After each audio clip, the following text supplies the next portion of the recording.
Council meeting of February 10th, 2025. We do the pledge. I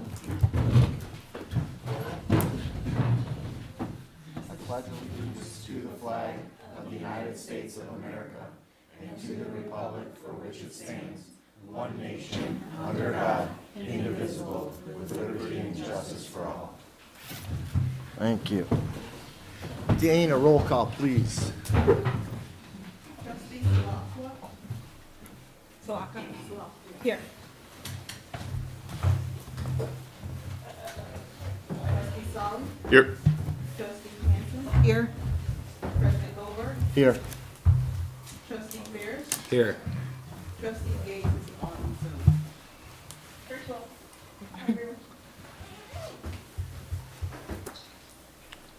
That's everyone? All right, so next up is adoption of the agenda. Before I move on, I'm gonna go ahead and make one proposed change. We have, we got a couple applicants here that are way down at the end of the meeting, and we've got some fairly lengthy and boring village administrative stuff to take care of. So we're gonna move new business items 11C and D up to, at the F, and make it just before audit presentation. We'll add in a 5.1 and add item C and D at that point so we can let our guests and residents get out of here. Next items are, so adoption of the agenda. So with the exception of the change that I made, does anybody else have any comments on the agenda? All right. Having heard none, can I get a motion to approve the agenda as amended? So moved. We got a first from Pam, second by Michael. All in favor, say aye. Aye. Opposed? All right. So, we have 3 different minutes.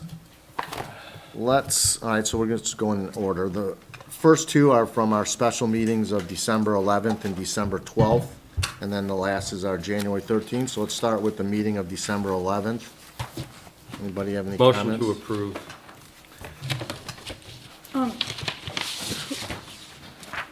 Can I ask, who writes these minutes? Because like, I'm Dana. not even listed as present.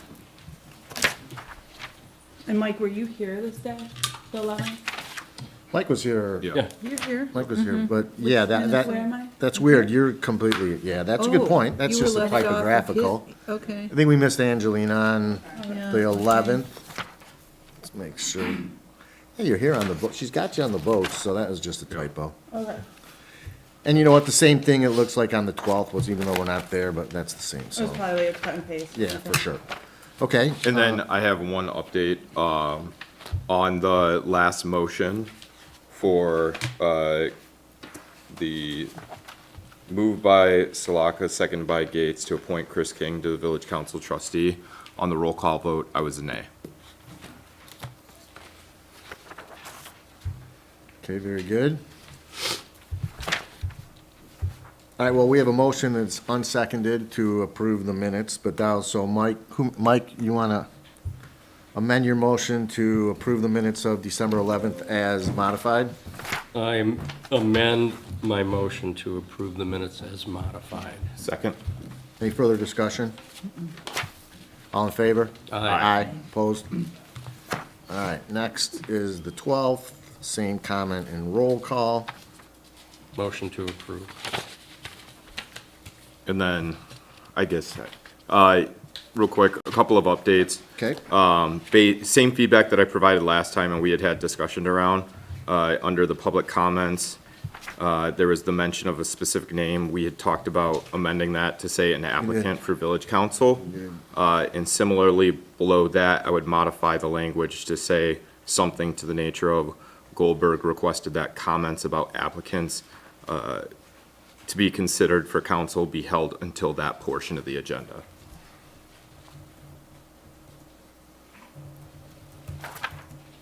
You just lost me on that last sentence. Yeah, so right now it says Goldberg clarified that the meeting was not for regular public comments, but for addressing candidates. Yeah. But what David Goldberg was saying, or sorry, President Goldberg was saying, was that if you have comments specifically about something on the I see. agenda, Yeah, that's- wait until that portion. Got it. I want to make Okay. clear that we were still welcoming public comment during this Okay. meeting, just it'd be for the appropriate portion. Thank you for that. Yep. Motion to approve is amended. Second. Further discussion? Okay, all in favor? Aye. Opposed? All right, and then lastly is our regular meeting of January 13th. Motion to approve. Second. Discussion?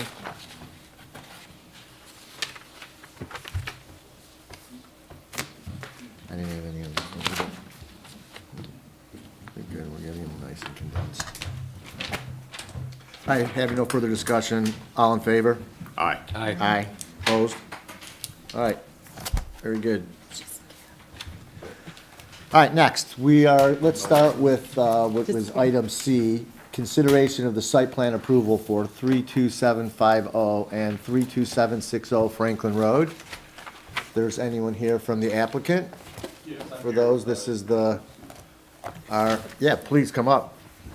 We're all excited to have the Franklin opening soon, so Yeah, I'm here. I know you, some of you have met with Mike Yeager before. He's my partner. So I'm just here representing Skillform because he's out of town at the yeah, moment. So so we don't have Peter here. Meg, you want to give everyone a quick synopsis on why the applicant's here and what we're doing? Absolutely. So previously, this council would have gone ahead and approved the site plan for interior renovations happening over at the Franklin. There were a couple of exterior modifications that came through as the plan progressed, and those included a gas-operated fireplace and a exterior accessory building that can be used for storage.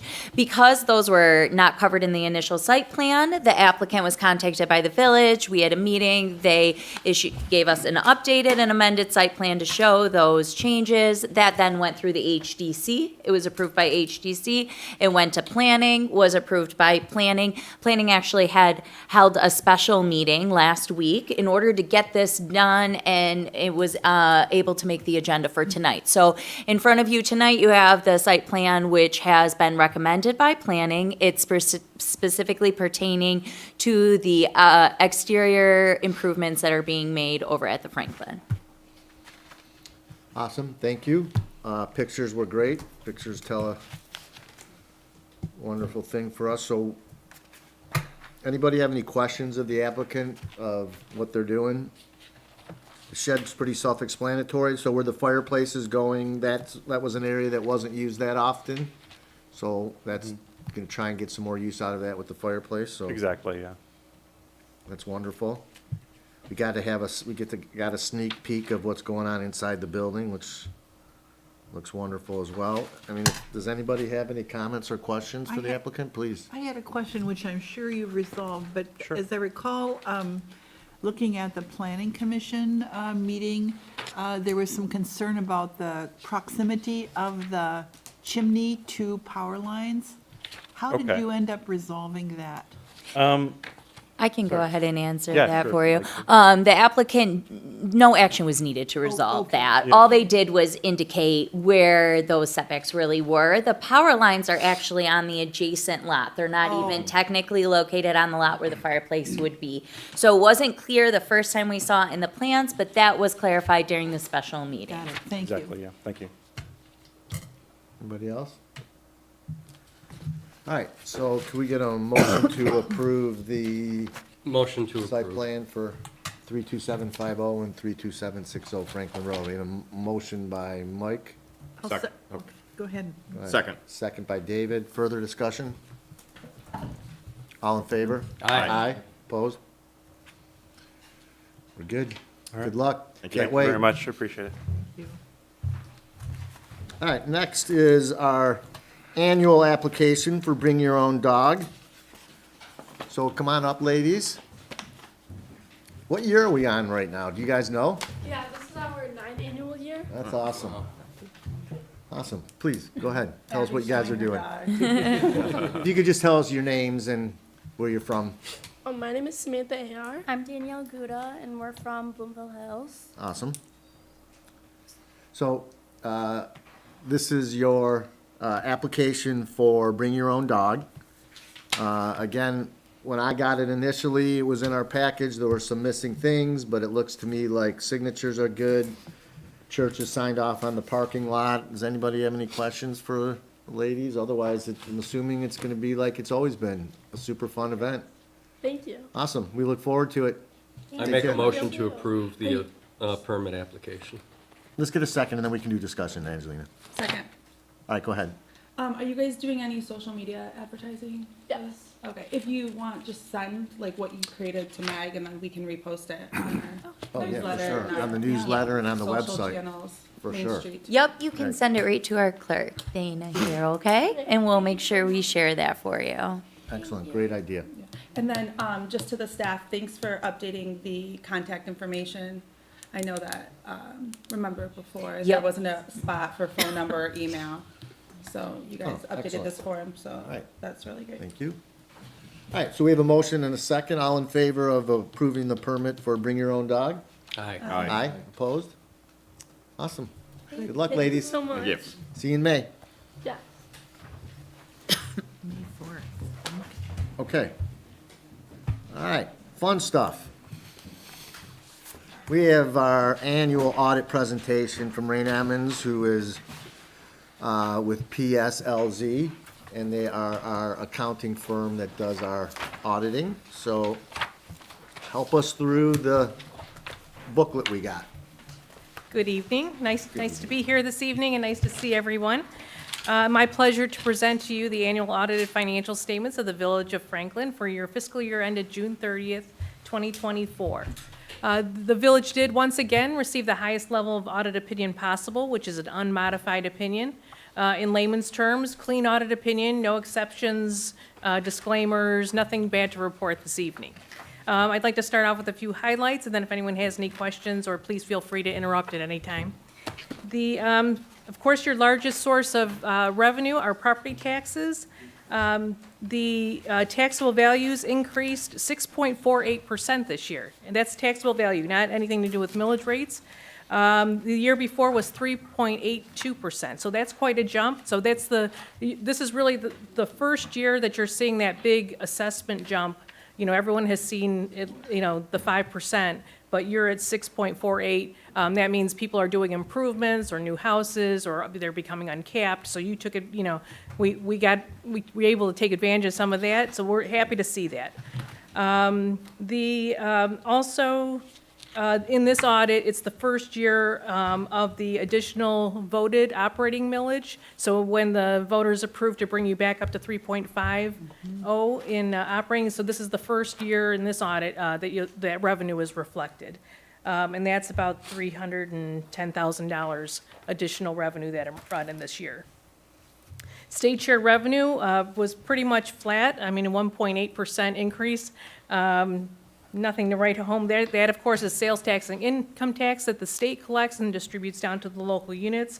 There's quite a bit of activity right now at the state level. They're talking about that, so stay tuned. They had projected, you know, a few months ago when they did the projections, they were projecting 1 to 2% increase, but now they're trying to put some mechanisms in place so that the local units are not harmed as much for big drops in revenue sharing, and also they want to make sure that a lot of communities use state revenue sharing for public safety, so they want to make sure that there are things in place to keep from any big fluctuations in the state shared revenue. Also, in the general fund, ARPA revenues, American Rescue Plan Act revenues are recorded. It was $152,000 in the general fund, and that. So you received all that money a couple of years ago. They sent it all out, but then we're only recording it as we're using it. And I think this year, the fiscal year '24 is the last of it. So some of it is in the 100 and some thousands in the general fund. There's about another 100,000 in stormwater, and then there's a chunk in this pressure sewer fund as well. So you utilize that for some nice infrastructure projects, which is great. The general fund balance, so your operating expenditures in the general fund were very stable from the prior year. Really, the only thing, if you look at the totals, it looks like we're up significantly this year, but we also, in this year, we had to show the Michigan Pension Grant expenditures and also the ARPA revenues. So they're offsetting the revenues and the expenditures, and those are a couple big items. So, but if you pull those out, your operating expenditures were very close to the year before, and in your revenues as well. Ultimately, general fund balance increased 310,000. The year before, without that additional voted operating, you used up 335,000 of your fund balance the year before. So you were on path to dip into fund balance again this year if you didn't have that additional voting. So you came in budget $256,000 this year. You had projected to, on the budget side, to dip in about 10,000. And ultimately, general fund, ending fund balance is $1.2 million. That additional operating millage brings you up where you need to be. The general fund needs to stay strong because you do supplement the police department, and their, whatever their needs are, whether it's equipment, wages, staffing, additional pension contributions, that type of thing. So we like to see that the general fund is strong. And the transfer that general fund made to the police fund this year, very similar to the year before. So no big fluctuation there. It's actually about 20,000 less than the year before, but right in that $1 million range. The building permit revenues actually decreased $17,000, about 13% drop from the year before, but I think the year before you had quite a bit of activity with some new homes and additions within the community. Major capital outlay this year: Franklin Road streetscape, drainage assessment, and a new police vehicle. You paid down $840,000 in principal in debt, no new debt, yay. And you have $8.6 million left remaining on the road debt, and that ends in 2032. So that feels like it's around the corner. Net pension liability, you showed quite a bit of interest in this last year. We talked about this for a minute.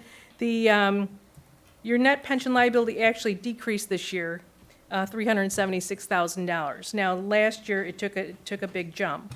So actually, the prior year increase was $900,000, and that was primarily because of net investment loss. The pension plan is valued every year as of December 31st, looking at the stock market, because that's how MERS values. So 12/31/22, the prior year audit, bad day in the stock market, so we took on paper, we didn't realize that. But we gained all that back. So we came right back up again in fiscal year '24. So that was December 31st, '23 valuation. Also in fiscal year '24, we had the Michigan Pension Grant was $479,000 that the village received that went directly into the MERS Pension Trust Plan. So that should really help you move the needle in the subsequent year. So fiscal year '25, I'm hoping to be with the good day in the stock market on December 31st that just passed, along with that extra contribution. I'm hoping to see some nice numbers there. Ultimately, you are at 54.6% funded this year. Last year, you were at 48%. It's basically, this was the climb back up. And this year, the significant things in the pension plan were you had an experience rate increase, which jumped the liability $287,000. So that is of note. So with that, that's a lot of numbers being thrown at you, but all good. Anything I can address or any questions I can answer? Does your audit review and look at financial controls and financial processes? Yes. Where is that summary and analysis in here? So we look at them, but we don't provide a report on that. So how do we know what you found? The Know what the policies are and what's in place? well, the audit doesn't provide a report on that. I look at the internal controls in order to provide an opinion on that the numbers are materially correct. Okay, so do we have any like management assurances in here through our financial processes that there's like checks and balances and receipts and, The financial absence of the absence of that letter is, tells you that things are working as they should be. You do have a nice layer of additional internal control as you have Plant Moran helping with the numbers. You know, your staff does a nice job, even though you have a small staff, you know, you do a nice job of breaking out the segregation of duties and approvals. Can you add that to the scope? Well, can I reframe what I'm hearing? Which is, you're saying that the measurement of controls, this is a report about numbers, and so the controls that you're looking at is not the viability of the controls as to securing like systematic Correct. control, right? Or like Correct. risk control. What you're looking at for controls is controls that the numbers are accurate. Right, and we do a full risk assessment of, you know, where can things go wrong? You know, where are the weak points, that type of thing. So it is But focused. from a number, Yeah. but from a numbers perspective. But Raina does, correct me if I'm wrong, review the financial practices and policies that we have in place to ensure that proper checks and balances are being followed. And that is part of the review, it's just not part of this report. Correct. Can you Isn't add that it there- to the report so we can see what you reviewed? That would change the scope of the service that we're being provided. That might be something that we would need to negotiate in a future audit, if that was something that you were interested in. However, that wouldn't have been discussed in the scope of services when this Correct. was beginning, which would have been before I was here. Okay, yeah, that, it started in June and then it ended November, The, your audit timeline. the audit started in October. I'm talking about the contract that they would have had with that, Oh, would have been previously decided. I mean, we've worked with Raina for a really long time over at the village, so scope of services, if that's something council's looking for to expand on, would need to be negotiated at the time of that Yeah, contract. I would just be interested in more of like a risk assessment analysis, like financial controls, management assurances, like how often and what processes we have in place to make sure that, the budget's being followed and there's checks and balances and there's, you know, proper receipts and documentation, like that kind of, analysis. Okay, so you're looking for like a separate report. Well, just as part of it, you know, like a, you know, there's, you know, X financial controls, and this is part of the policy, and it's been followed 95% of the time, and, you know, there's a division of separation of powers, and there's, you know, delineated roles, things that, you know, you would look at when you establish, like, financial processes within an organization. Well, I think that's kind of a two-part question for what you said is, as far as one of the things you said was proper documentation, proper receipts. Those things are reviewed during an audit. Receipts are pulled, so if there had been something that was improper, we would know about it. So that didn't happen. If you're looking for a comprehensive risk analysis of the financial procedures, that would be a separate thing that council would need to commission an outside party, you know, maybe MMRNA, pay for and have some sort of financial analysis. As it pertains to the way that Raina did the audit and the documents here, there was nothing that was out of the ordinary, otherwise that would be noted. Every receipt she pulled, every process she looked at would have met the requirements, and thus that's why it's not outlined in here. If council is looking to get a full audit of all the financial practices of the village, that would be a completely separate consultant that you would go through to do that. So do you do random sampling? Yes, well, random, okay, so yes. It's a statistic, there are statistical terms, things like haphazard means something very specific, so I'm just careful about Yeah. what, we did pull samples of different areas like cash receipts, cash disbursements, payroll, to make sure, so we do a sampling.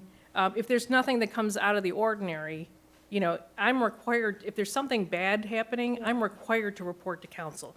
I work for you, so, I you know. guess I just would like to see the good.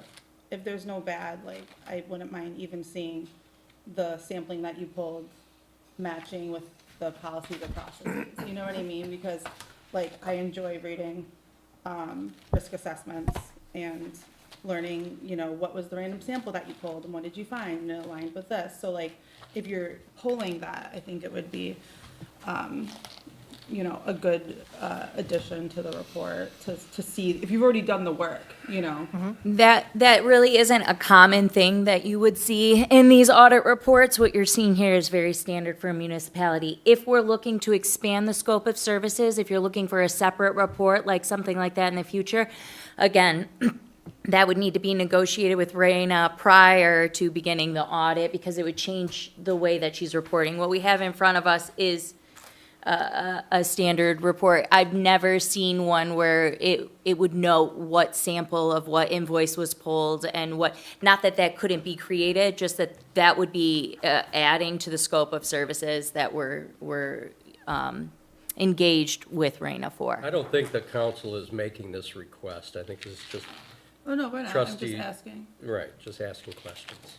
I'll just make a comment. Not So, modifying a contract. so if you remember, about 3 years ago, 4 years ago, we moved from using QuickBooks, Yep. Raina, you were here working with us at that time, to BSNA. And my recollection, and I think you have noted in maybe a couple, 3 years ago, just a line in your introduction in your audit report. But my recollection of the conversation was that you had to spend a lot of time here with the staff to sort through the kinds of things that you're addressing, Angelina. And that part of the criteria or part of the decisioning to move to the new software was because it was really hard to accurately capture what the financial activity in the village. If my assumption, and just test me out on this, is that this year and maybe last year, you had to spend far less time asking the staff for documentation and sitting here with them than you did before. Is that a fair or true statement? That is a very fair statement, and also switching the software alone gives you a lot better internal controls, because there are things QuickBooks does that you can manipulate easily, where your new software is not that way, and now you're fully integrated general ledger software. So it all talks to each other, and, you know, if it's coming out of here, it's gotta go to there. In QuickBooks, everything was kind of an island and standalone, so it would've been much easier you can change vendor names. There were a lot of things you could do to manipulate QuickBooks that you can't do with this current software. So I do believe that the current software gives you better internal controls. And also to piggyback on that, when we made the decision to kind of switch over from QuickBooks, we decided that we're going to, you know, start using BSNA, and then that slowly turns into working with Plant Moran. Plant Moran drafted a number of new financial practices and controls. That is how the village operated. I was at the village in my previous role when we started using Plant Moran, and remember the transition in there. And so part of bringing Plant Moran on was to highlight, you know, what necessary financial controls needed to come in, and part of having them here, helping them is, you know, that is their role, is to ensure that we are following proper financial protocol as far as that goes. And I know that there were changes made when they were brought in, but I can say in the last year that there haven't been changes to those policies, because they've been working, and they've been, we were able to capture what we needed to a few years ago when they were implemented.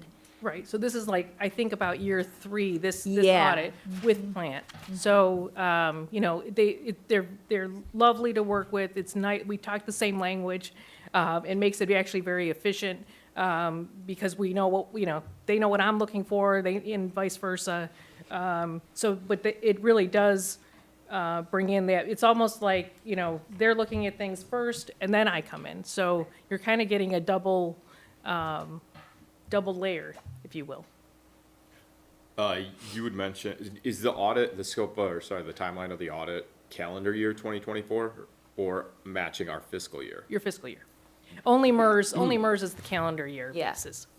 Just for the valuation. Right. So could I get the time, like, what is the start July then? 1st, 23 to June 30th, 2024 is this fiscal year that I'm reporting on. So- okay. And then within that, you'd mentioned or noted the ARPA funds. Do we still have ARPA funds in the pressure sewer available? Have we expended those? No, and Raina's not the right person to ask, because Yeah. when Raina Right, wrapped right. this up, we weren't ready for the budget amendments we're about to talk to you about tonight. But Yeah. no, the pressure sewer ARPA funds have been moved. We use those to help Okay. pay for some of the capital improvements, including the Excellent. new HVAC systems here and at the PD. But again, Raina would have been looking at last year, and so when she did, they were still there. You know, we've done 6 months into this fiscal year, so there's been things that have moved.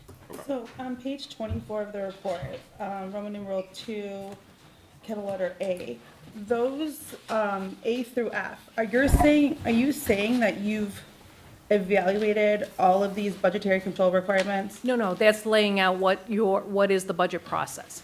Okay, but do you look at these when you give us a clean audit? Like, do you look that our expenditure is not authorized by a budget appropriation? Expenditures must be authorized by a budget appropriation prior to being incurred. Like, do you look at those? Yes, and I read your minutes, so I see that the budget amendments are made appropriately. And so we also, not only do we look at that, we have to do a footnote disclosure if you're over.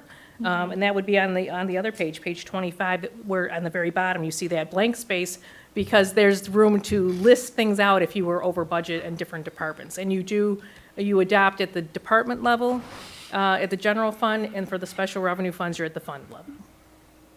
So you're not over anything. The state likes us to, they want the footnote disclosure. That's basically our disclosure to the state. They want to know if you're significantly over budget on anything. And consistently. They look at communities that like consistently every year, so one year they might not bother you, but if it's like 3 years in a row where you've been really over budget, that means you're not monitoring, you're not looking at things. But it has not been the practice here at the village. You've always, well, we'll just say in the last 5 years, I could say, you've done a nice job with that. Then to clarify, I think did you say we went 10,000 into the general fund? You were projecting to, your budget, your final budget. And where did we land? You added 310. We gained, so Correct. we added an additional 310. Correct. And that was that The Headley one? Hadley override. reflected as a result of the Headley override, correct? Yes. Okay. For the highlights, what would you say is the area of improvement or the bad? You really have to watch the pension liability. It's a moving target. It is a soft number. However, it's a significant number. And of course, we want to take care of our, our police department. Council's always had a strong support for the police department. These numbers are, it's a combination of legacy costs and current employees. And you need to keep this benefit to attract public safety officers, because you're competing with all the other communities. But this number just seems to, you've done a nice job of that. Pension grant really does help. And hopefully, we're gonna see that next year in the actuarial valuation. But respectfully, I'm here to give you the report on the historical information. Yeah. And then you will move into the budget, and you can prioritize where you think, once you lay out the budget in big picture, if there's anything you want extra that you'd like, a lump sum contribution, or maybe a monthly contribution you want to throw toward the pension plan, or not. But those are the kind of things, that's what I want you to keep in the back of your mind as you're looking. Because, again, your operating expenditures are very stable. That's a good thing. So that means when we're throwing money at something, it's a capital or infrastructure type, one time, not every year type of thing. So you've made significant improvements. Look at all the great infrastructure we put in here in the village. I'm pursuing David's point on pension. We greatly benefited from that grant. It might happen again. It probably won't. it really pushed us into the safe zone from a yellow zone on our pension contributions as a village, recalling last year. What I'm taking from your comments is that we would be wise to, as we're preparing the budget for next year, to ensure that we've set aside enough funds to be able to maintain our level of 64% contribution. Is that a fair Oh, yeah. statement? I was looking at what your, It can be, I think that in a perfect world, that's a fair statement. I think that it would be a very difficult thing for us to, there aren't funds available necessarily to put more over there than kind of what we have. I mean, it leads to the question of, we have a revenue situation. We need to figure out how to bring more revenue onto our hands. And I think one of, a public safety millage could help solve some of that issue, but to think that we could have our pension liability become more healthy based on budgeting, we just don't have the funds that would be available Fair to enough. do It's that. just it's on the list of. Yep. Okay. Yes, thanks. That's what absolutely. the but, only and point. you are at 54.6% funded. Like I said, it moves, even if you threw all the money at it and you were at 100% this year, next year that could be 97. Again, the moving target. However, the state does want you at 60%. Yeah. So keep that in mind. You're at 54.6, it would be great to get to 60, so. Is there a simplified way to explain how that calculation is amounted to, the soft numbers? That's a whole other session, but. Fair enough, and if the answer is no, that's perfectly fine. But the big things are, your service cost and the interest on the current outstanding total pension liability. If what we're contributing every year at least matches that, then we're at least staying afloat, or at least not going, further down. Again, you see how that net investment gain or loss every year significantly impacts us. Can really throw our numbers. So those are the kind of things we look at. And again, experience rates, it depends on the age, the pool of employees you have under the pension plan impacts it. And the state also dictates basically our actuarial assumptions. Some years they get more and more conservative. They try and do a uniform assumption, so that everyone's reporting to them based on similar numbers. Those are the big bullet points on the pension. Okay. And how does the number of officers impact the liability? Yes, both current Substantially? active employees Yeah. and retired ones. Okay. Dan, you got anything? No questions, sir. Nope. Mike? I have All two- good. I have two questions. So our road bond, is that fully amortizing? I mean, you said we have an $8 million balance and we Left. took it down by 800 grand this year and we have 7 years left. Now, I know the interest portion will reduce as the bond reduces, but I did the math. You're at 8.6 at the end of this, after you've paid 840 this year, Correct, and you said it expired in, 2032, which is 7 years from now. right. So that would, well, maybe that means 8 more payments. Eight more annual, yeah, 8 Yeah. more annual contributions, Well, this so. year's almost done, 2025, so we're not counting that one.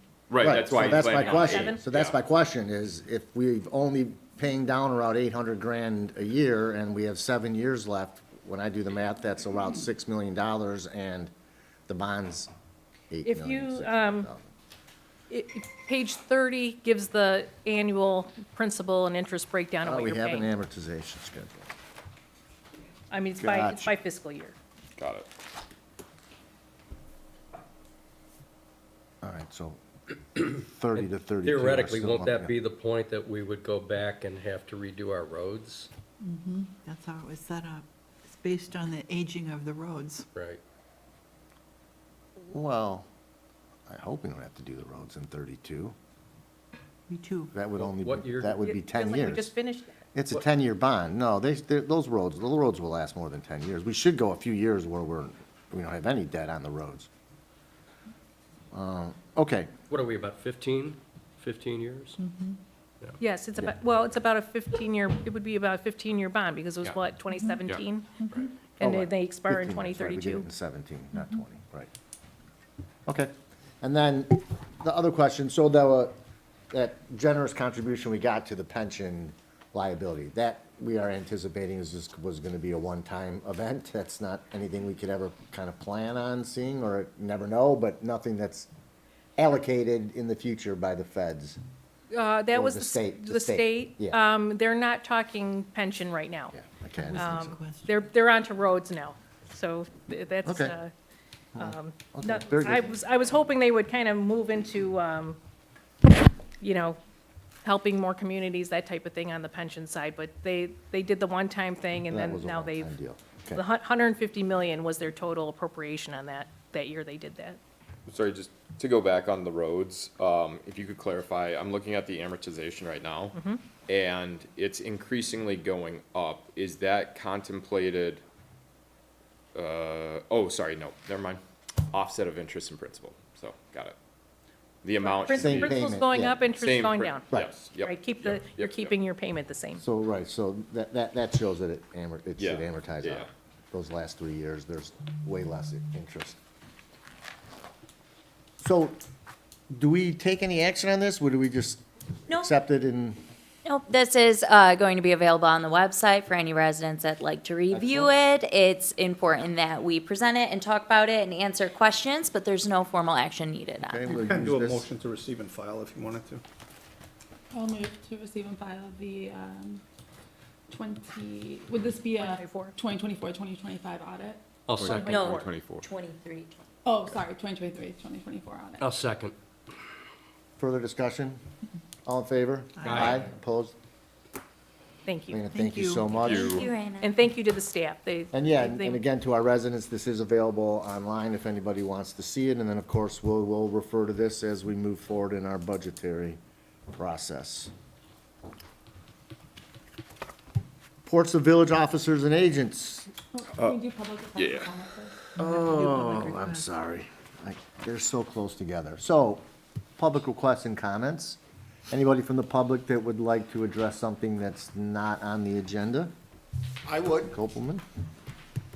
Jeff Kopelman, 30895 Oak Leaf Lane.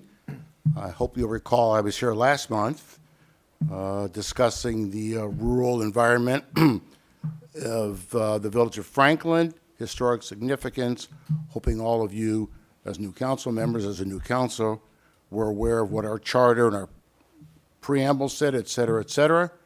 I want you to know that after that meeting, I had numerous phone calls and some visits to my home, which is why I'm here right now again.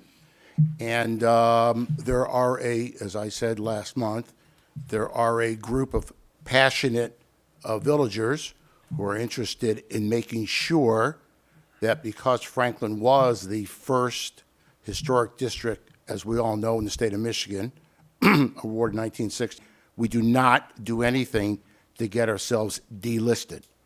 Places do get delisted. I just hope everyone's aware of, before we do anything, we're very careful. We all come under the auspices of the Department of Interior's rules and regulations for historic designated properties. We're not going to discuss it now. It's 172 pages long, so I only have 2 minutes. But I will tell you that I think somebody should review it and make sure I have read it. There are a lot of things, altering things, changing things, changing materials that are used, et cetera, et cetera. So I just want, just as a caution, to make sure, because I will tell you that this group of people that called me are very passionate making sure that this village keeps its historic designation and does not do anything that would get us either in some kind of problem or get ourselves delisted. So that's all I wanted to say. Thank you very much, and I appreciate your time, and have a very nice evening. Thank you. Jeff, are you talking about the federal level, or are you talking about the state level? Right now, I'm talking about the federal, Okay, okay? Yeah. There are state things, as you know, but the Fed overrides the state. Yeah. If you check the Department of Interior regulations. Okay? Thank you. Thank you. Thank you.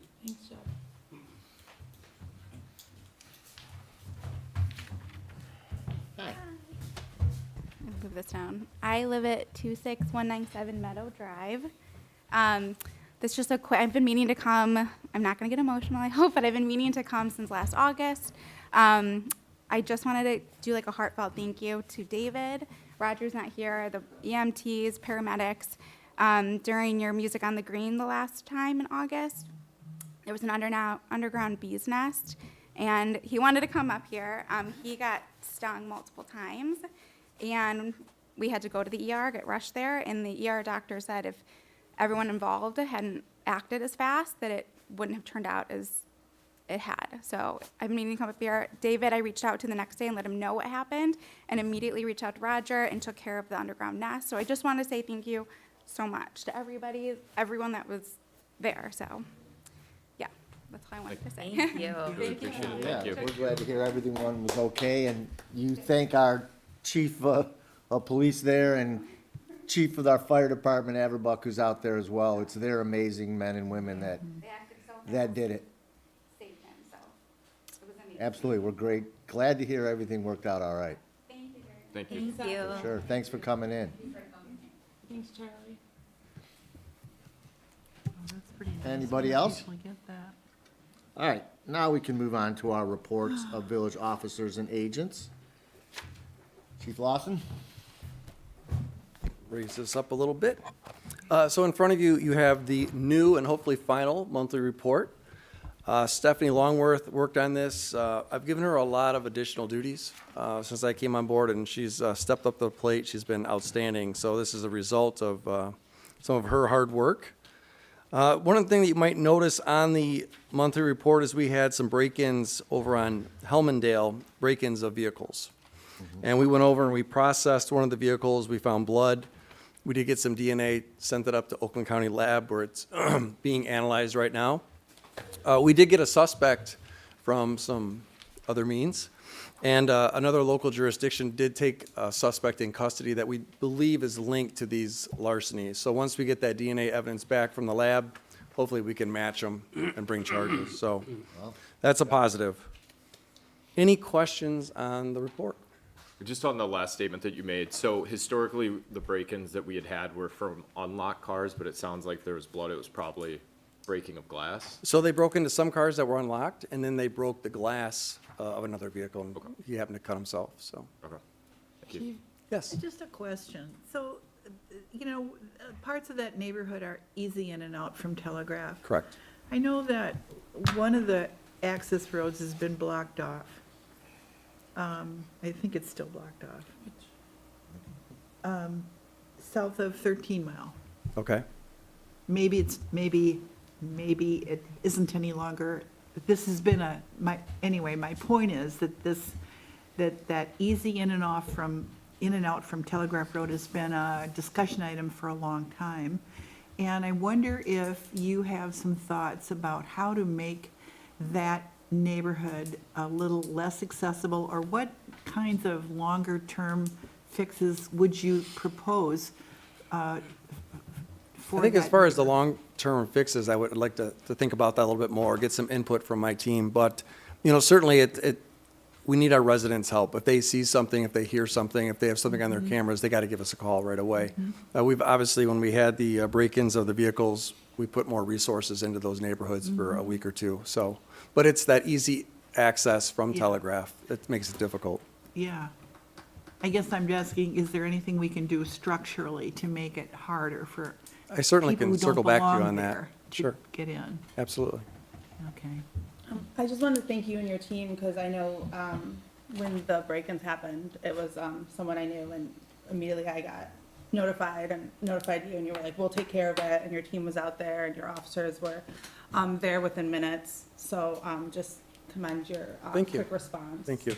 And I know that it makes the neighbors feel, seen and heard when the police show up when there's an emergency, so thank you. Okay. I think you noted before that the traffic tickets are down, and they'll probably continue to be down, because I really stress to the officers that I want them to be seen in the neighborhoods. I want them to be seen in the SAD district over in Bingham Farms. And that's to me, I know that people drive aggressively, and that's important to enforce that, but I really would like to see them in the neighborhoods. And I think that's where you're going to see a few less tickets every year. One other thing I wanted to say, and I don't want to make, it's not political by any means, so please don't take it that way, but I was approached by some trustees in Bingham Farms and residents here in Franklin regarding what does local law enforcement, or what role does local law enforcement play in illegal immigration enforcement? So I just want to talk about, in my opinion, as a police chief here now, that's beyond our scope, that's beyond our mission as a 12-person police department, that we have no authority as local police officers to enforce federal law. So, I want to focus on community policing, our community partnership. So, I mean, if you want to discuss that on the side with me or have a different opinion, I'm open to talk to you, but that's just what I've been consistently messaging out to everyone that's asked me that question. Thank you. Thank you. Thank you. Okay. Thanks. Thank you. All right, appreciate it. Chief? Good evening. You've received our written report. There's only one thing I wanted to add, and that is with the winter weather that never ends, it seems like, with 3 snowstorms coming up potentially.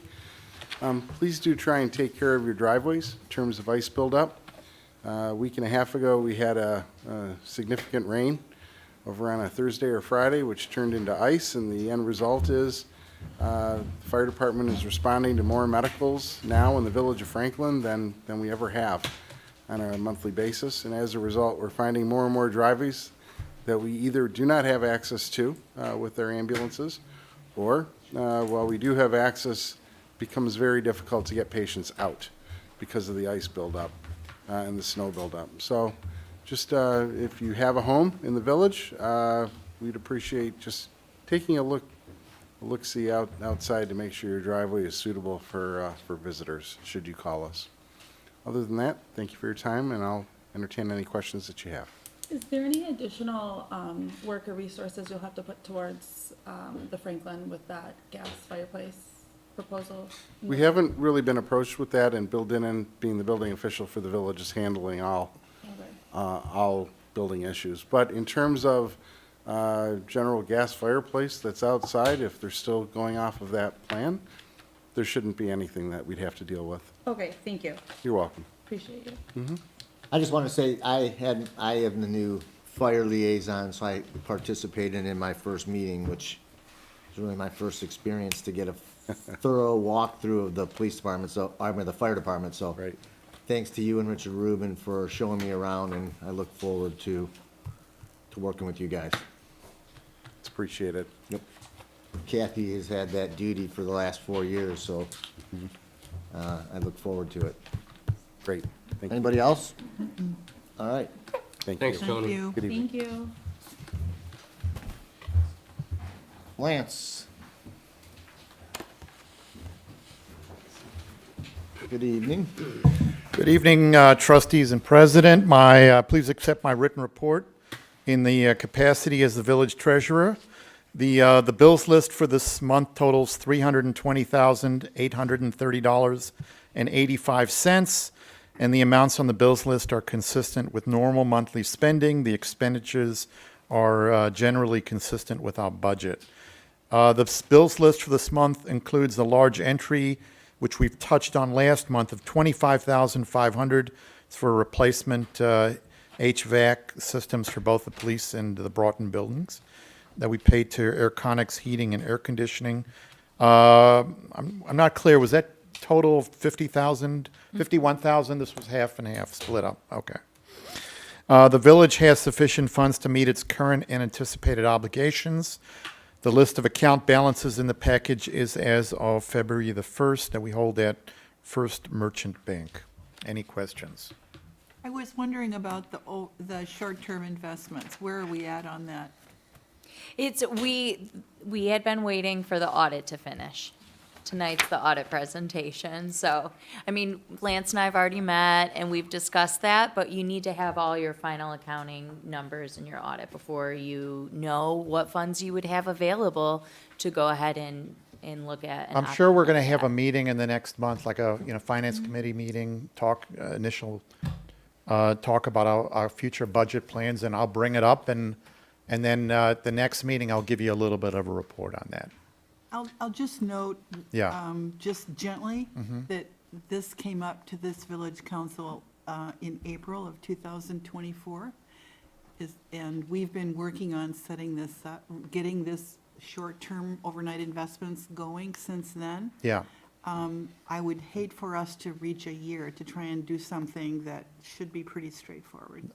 I'm in your shoes. Yeah, we were also waiting, I think, from Plant Moran to let us know how much liquidity we had. And you had different management, you don't know how much of that, almost everything that comes from the table is an action item that I take. So if it was something that was discussed, in the spring and stuff, I can't really attest to where that fell on priorities.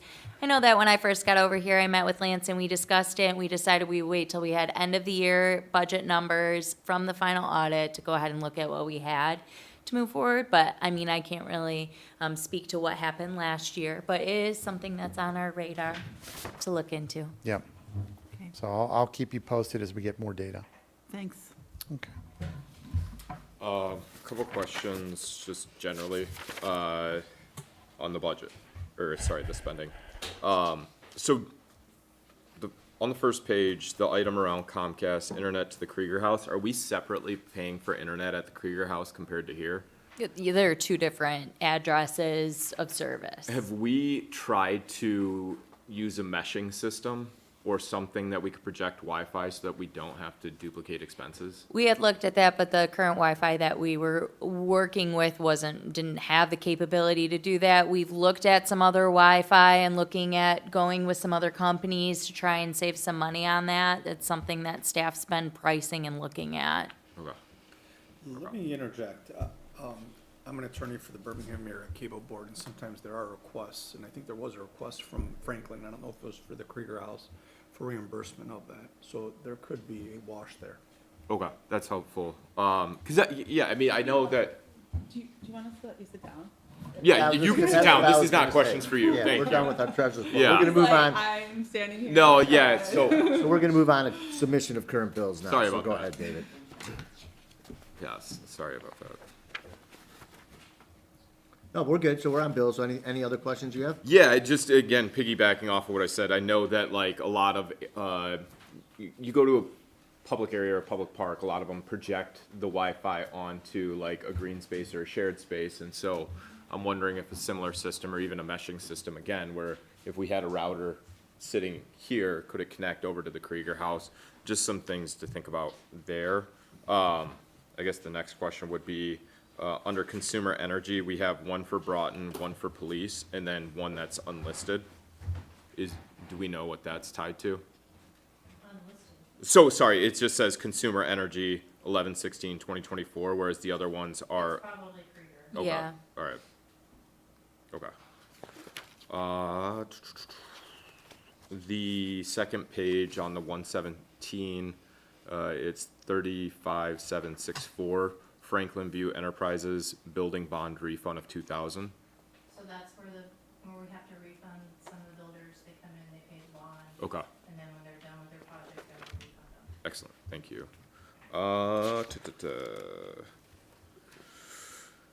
The arborist fee for reviewing tree ordinances, $1,200. She came in and talked a long time with Jenna, and she'd gone through all of our ordinances, and it just was a very long conversation. She's not cheap, so. What were we trying to achieve with that? It was something that was prior to, it was when Roger was here, and it was with Megan, and there were some questions on the tree ordinances. It's just trying to get it clear and I'm trying to get Jenna clear too on how to bill people, how it works, and that was what all of that was. Basically a training for staff, because what happens is we get, in our building department, our building clerk fields phone calls all day for different tree concerns, complaints, and so it took place a while ago. It would have been when Roger was still here, and it was to build that communication and do that training with Jenna so that she was aware as our building clerk, when to call Save a Tree, when not to call the arborist, what the processes would be there, what are the things that she needs to be looking for. And I can say it was a very successful training that Jenna is able to answer a lot, if not almost all of the tree phone calls that'll come through. She has a pretty good relationship with our arborist now and is able to get a phone call and get things investigated very quickly. It is complicated. Was there any outputs or deliverables from that conversation that can be like quick start guides that we could give to people, or is there like a training that we can? There was probably not. It was like a verbal training. Like, Save a Tree came to like block party and had a little booth at the end, I don't know if you guys saw it. or not. Well, I'm just saying, like, if there's a training, it would be good to be like, oh, you moved into Franklin, like, here's a review of our tree ordinances, like. I think that would go beyond the scope of what this training is. Like, So this this was is just a just a one-on-one training? review. I don't know. I wasn't, Yeah. it's my understanding that it was. Jenna could get a better understanding and myself. And answer Because questions. we have that legal review of all the ordinances, which includes our tree ordinances that we're paying. Very like different. 35. Yeah, Yeah, those that, are that's, but when I saw it, I was Oh. like, didn't that ordinance review include the tree ordinances? Yeah. So No, this is then more that of makes a sense. tree ordinance training. Right, and as it pertains Application. as an arborist, where the codification and the review by Legal is to review the legality of the ordinances, not necessarily the practice of any sort of tree How it's ordinance. applied. Okay. And then the, again, for the social media, for the village, January through February, 4,000, what's kind of entailed within that amount? Do you want to go? No, go ahead. I mean, we went over all of this multiple times when we brought the contract before to talk about the scope of services. I wasn't a part of hiring Andrea. I think you would probably be better to speak to that, but Andrea has a list of items that she completes every month. We're in contact with her all the time, giving her information. She's generating things to put out on social media. She's taking metrics. She does things like, look at media contacts. Go ahead, Susan. All Facebook, all Instagram for the village and for Main Street, it's split between both. Okay, my personal preference is if we're paying 2,000 a month for that, if we could have some type of output back of like what we're receiving for it to justify the expense, because after I saw this expense, I went on to some of the social media accounts and saw like 5 posts over the past 2 months, and we're paying $4,000. And so if we're not delivering outputs back of what are we getting for that expense, it's hard to consider whether or not it's worth it. I think that Andrea would be more than willing to come do a presentation to council. Okay. But I think David's onto something. You know, a contractor who's working on who's doing, has got the laundry list. I mean, I think a quick status report that she could dictate and just give us a quick and dirty something for the record. That seems reasonable for a contractor. Yep, we'll have her come to council and do that. No, I'm specifically saying on a monthly or bi-monthly basis, to have her do just a half a page. This is what I did this month. Yep. So that we can, we can take a look. I'm sure that's no issue. She has measurable benchmarks that are outlined in her contract. She can absolutely come do a review at council. Okay. I was gonna ask that before David got into it, because we've discussed this before, and I would be looking at deliverables in that contract. How many months have we retained Walker? About 6 months? About 6 months. Yeah. Yeah, I would like to see a report on deliverables. Yeah, and just to echo, I want to make sure that it aligns with your plan, Meg. Like, you did a really great comms plan, and you gave us like months to give feedback on it, and you didn't even have to do that. And like, I want to make sure that the person that we hire to execute it can deliver on what you put forth, because that was like your strategy that we saw. You know what I mean? So like, I want to just make sure it like aligns, because she was hired before you came on board. Yep. So like, this council reviewed your strategy, you Right, know? yes, yep. I think it's time that Andrea comes in front and talks about what she's been doing and what her plan is for those types of things. Are you done? Yeah. Okay. So in November, there was a $4,600 Plant Moran audit services fee. And then in January, there's another $3,000 one.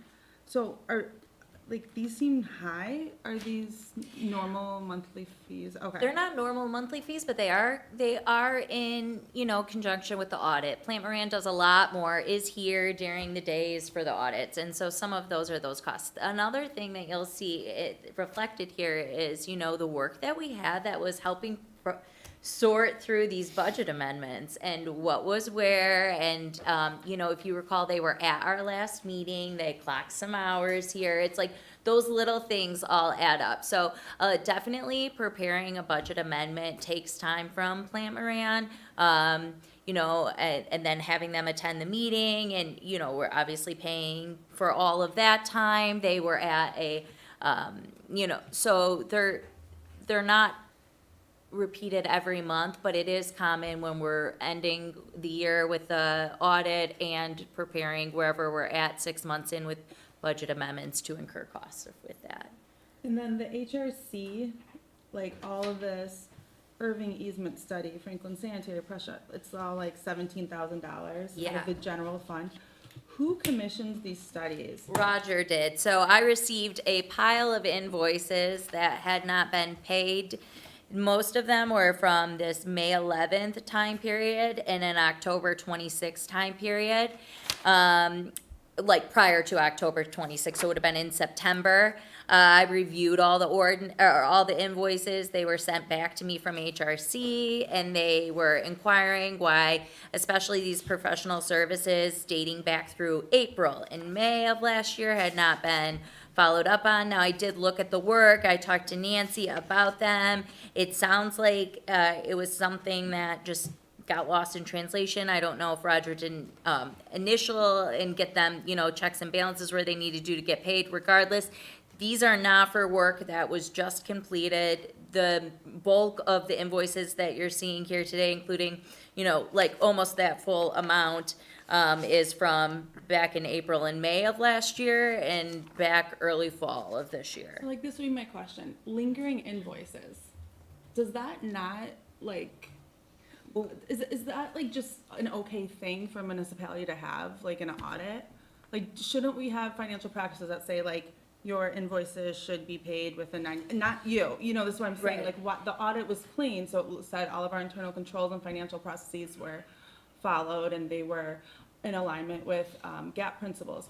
But like, when you have invoices that aren't paid till the end of January from April, that have just been lingering, and we're getting notices, and it's falling through the cracks, like, why wouldn't an audit pick that up? Because staff wouldn't even know about this. So it's my understanding that these were emailed to Roger and then never made it past his inbox. So they're not being tagged. There's nowhere that would record them as outstanding on our records, because we don't even know that they're outstanding. We hadn't received the invoices. So you only look at the record, so like, because there was a part of your audit that said management practices. And Right. so for a management practice to be not looking at your emails of bills, does that not, and I'm just asking, like, where would that? Not on the auditor. That Yeah, would probably you know be what I more mean? in I'm like like- a comprehensive financial services audit that you would maybe pay MMRNA for, or someone else. Maybe they would look at that. But Raina wouldn't look at Roger's emails or see what's there. She would have no way of knowing that. Let's say like if you had a project going with HRC and you had bills like for services for February, for March, and you knew that that project was ongoing, and maybe the invoices stopped at March, we as part of the audit, we would inquire, where's the bill for April? Was there a bill for April? That kind of thing. But you didn't even see it to know to ask it. is what Right, you're and it's saying. These are studies and things, they're not like ongoing projects that we're looking for completeness on your billing. And the invoices that I got, these older ones, there's more than one for a month, right? Because they're billed to certain projects too. So in Raina's example there, when she's looking at these ongoing projects, there probably was invoices for the ongoing projects, but you wouldn't necessarily see the other 3 invoices that Yeah, weren't I mean, passed it's just along. like if you weren't so thorough and, you know, going through every piece of paper, like these would have lingered and not been paid, you know, and there's no checks on that, because like you said, it went to one inbox. Well, all right, so first of all, we have a contractor that's gonna send us invoices, they should send us a written invoice to the Village of Franklin. I mean, to assume that an invoice to our I think village that's a really good administrator point. is an assumption that it's gonna find, I mean, you Yep. can presume that, but as a contractor, if they haven't been paid since April, I would have assumed that some other communication would have come along. So maybe Roger and Eddie or Nancy, whoever over there, might have had an understanding, because, yeah, that does seem like an excessive amount of time that the contractor themselves wouldn't have done more than It seems to send be. another email to Roger? It seems to be that was kind of historically speaking was quite common, and then every 6 months or so, HRC would do an audit of what was outstanding and try and pull First that of all, I up. don't think any of us so. are a big fan of that, because that makes it really No. hard for us to keep track of what they're spending and when they're spending it and And what how they're to spending it budget. on. Yeah. I had some questions. Do you have more? Yeah, just one more thing.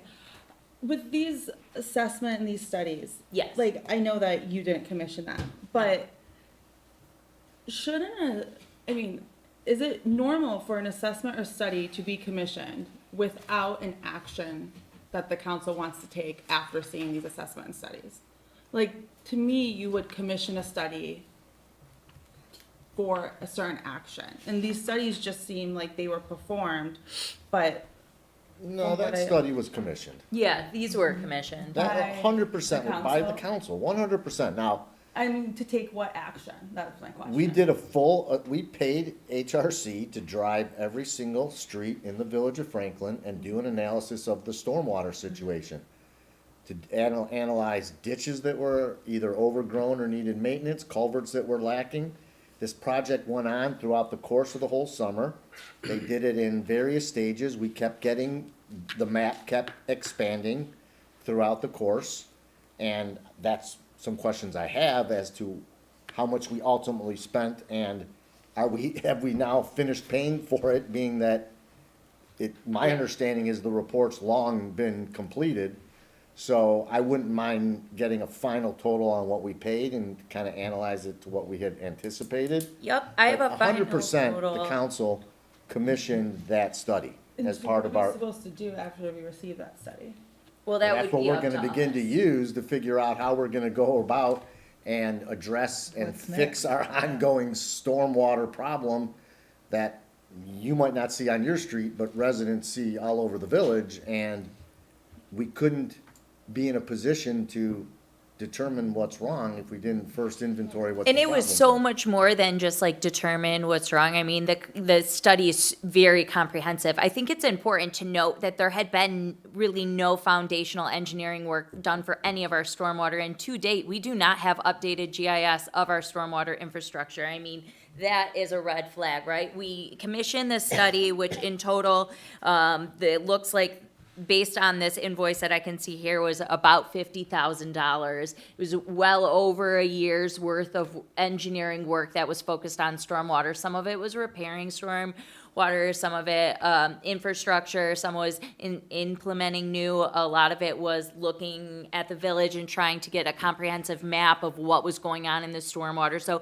it is steep, but we had no real records or organized organization of this previously, and thus this study was absolutely necessary. At that point, we would have had these ARPA funds. That's why they were put over into the stormwater to help support this project. And yeah, it is unfortunate that we still have these outstanding invoices. They were just brought to my attention, and I did talk to Nancy and verify them. They do pertain to legitimate work that was completed on the So study. can those get kicked over to the infrastructure committee then, so we can read the studies? Well, we need to have a council special study session to talk about the Well, study. all right, so with regard to that study that HRC did. Yep. Two things. If you could figure out if it's a way to do it based on drainage assessment study in the budget, give us an idea of roughly what we spent on that study. Okay. And then, last time I saw it, it was pretty complete and is like 30 pages on 11 by 17 paper. So a lot to print, but. It was like 200 pages is Okay. the final report. The books are like this. Yeah. So what I was thinking is we need at least an hour to sit as council to pick through that. I To could the print extent they could be copies. sent to Yep. us electronically, because they're much easier to read on the computer, because you can blow up certain areas. And then, yeah, I mean, that is definitely what we had envisioned using to determine, first, what are the most important areas that need to be addressed, and two, analyze, ultimately, how we're gonna potentially budget for it, and work with the residents to figure out to what extent we get if we get any contribution from the residents who, it's their culverts and their ditches and things like that, which totally shouldn't be our responsibility, but are sort of falling into our hands over time and lack of upkeep. Because I think we haven't received an updated work plan. Yeah, you got one. I gave my last one to a resident, so I'm out of mine. Okay. But yeah, This is it? that's, I think the work plan that I saw when I came in was updated, but I don't think you've seen a final report. no. No, we haven't. Because there hasn't been a good way to get that out, but we can figure that out and go forward and That's part of it. work on distributing that and getting a meeting scheduled with all of council to just to go through the report. And then, was it determined to be paid out of the general fund instead of the other funds? It couldn't have been paid out of like wastewater or anything? All the studies, like none of these drainage or anything, right? We had to use general funds. I don't know. I don't know. I'd have to look at that. Okay. That would have all happened before I was here, and I'm not sure how Yeah, that it was financed. I don't It's know just what hard was to put on pieces stormwater together and what when there wasn't. was A lack of documentation. Not, again, your fault, you're like an investigator. Mike, you got anything? No, I'm fine. Dan? Nothing for me. Pam? No. Okay. Could we get a motion to approve the bills list? Motion to approve. Second. Further discussion? All in favor? Aye. Opposed? Okay. Special reports. First is the president's report. I only have two things to state. The first is sort of like this is gonna be a PSA for our, if I miss one of our bodies, I apologize, but it's the beginning of the year and I've started to get in the mail. The village has 3 non-village controlled entities that serve huge purposes in the village. The first is the Franklin Community Association, which we all know owns and operates our open space area behind us and champions several events throughout the year, which culminates with the roundup. So I urge all of our residents, particularly new residents, to find out about the FCA. Membership in the FCA is, and all 3 of the organizations that I'm about to mention are very reasonable. Resident membership dues, all under $100 in every one of those bodies, go a huge way in allowing them to operate, and their operations have huge benefits for us. So there's the Franklin Community Association, there's the Friends of the Franklin Library, and the library is a wonderful place. It's been continuing to modernize itself, and I'm sure a lot of us know about it and where it's located. The third entity, which probably gets the least amount of support from the village, is the Franklin Historical Society. The Franklin Historical Society champions our historic district, I'm sure many residents don't realize we have a wonderful historic museum located off of Kirk Lane and 13 Mile Road. It's in a residential home, so you might not even realize that it's a museum. I've been there. It's an amazing place. It is a kind of a miniature version of like a Henry Ford museum. You walk in that place and you definitely step back into time.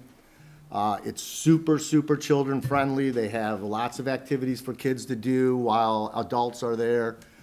And the hours are fairly limited, but they have a website, and I kind of urge all our residents to support each of those organizations. Their dues go a huge way in allowing them to exist. They get tons of volunteer support that, it'd be great for the residents to show their support, and that's really all I have to say on that. So,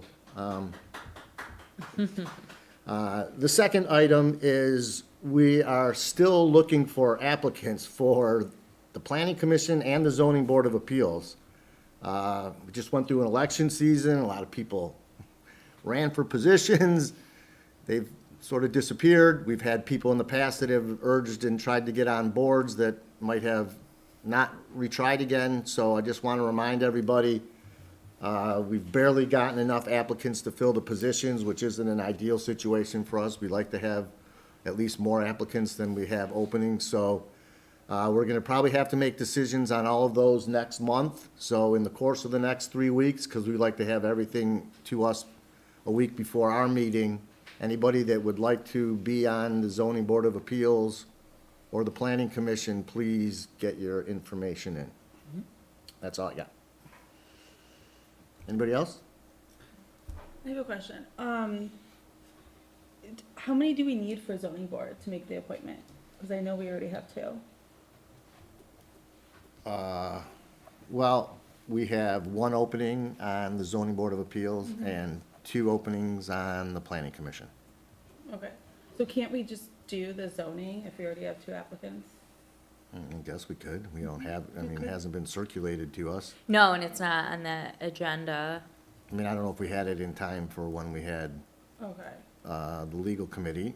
Okay, I guess I'm just unclear on the process because I know these applicants came in December, and just from a retaining volunteers point of view, I know these applicants have cleared their schedule, hired babysitters the last 2 council meetings, expecting it to be on the agenda, and then it's not.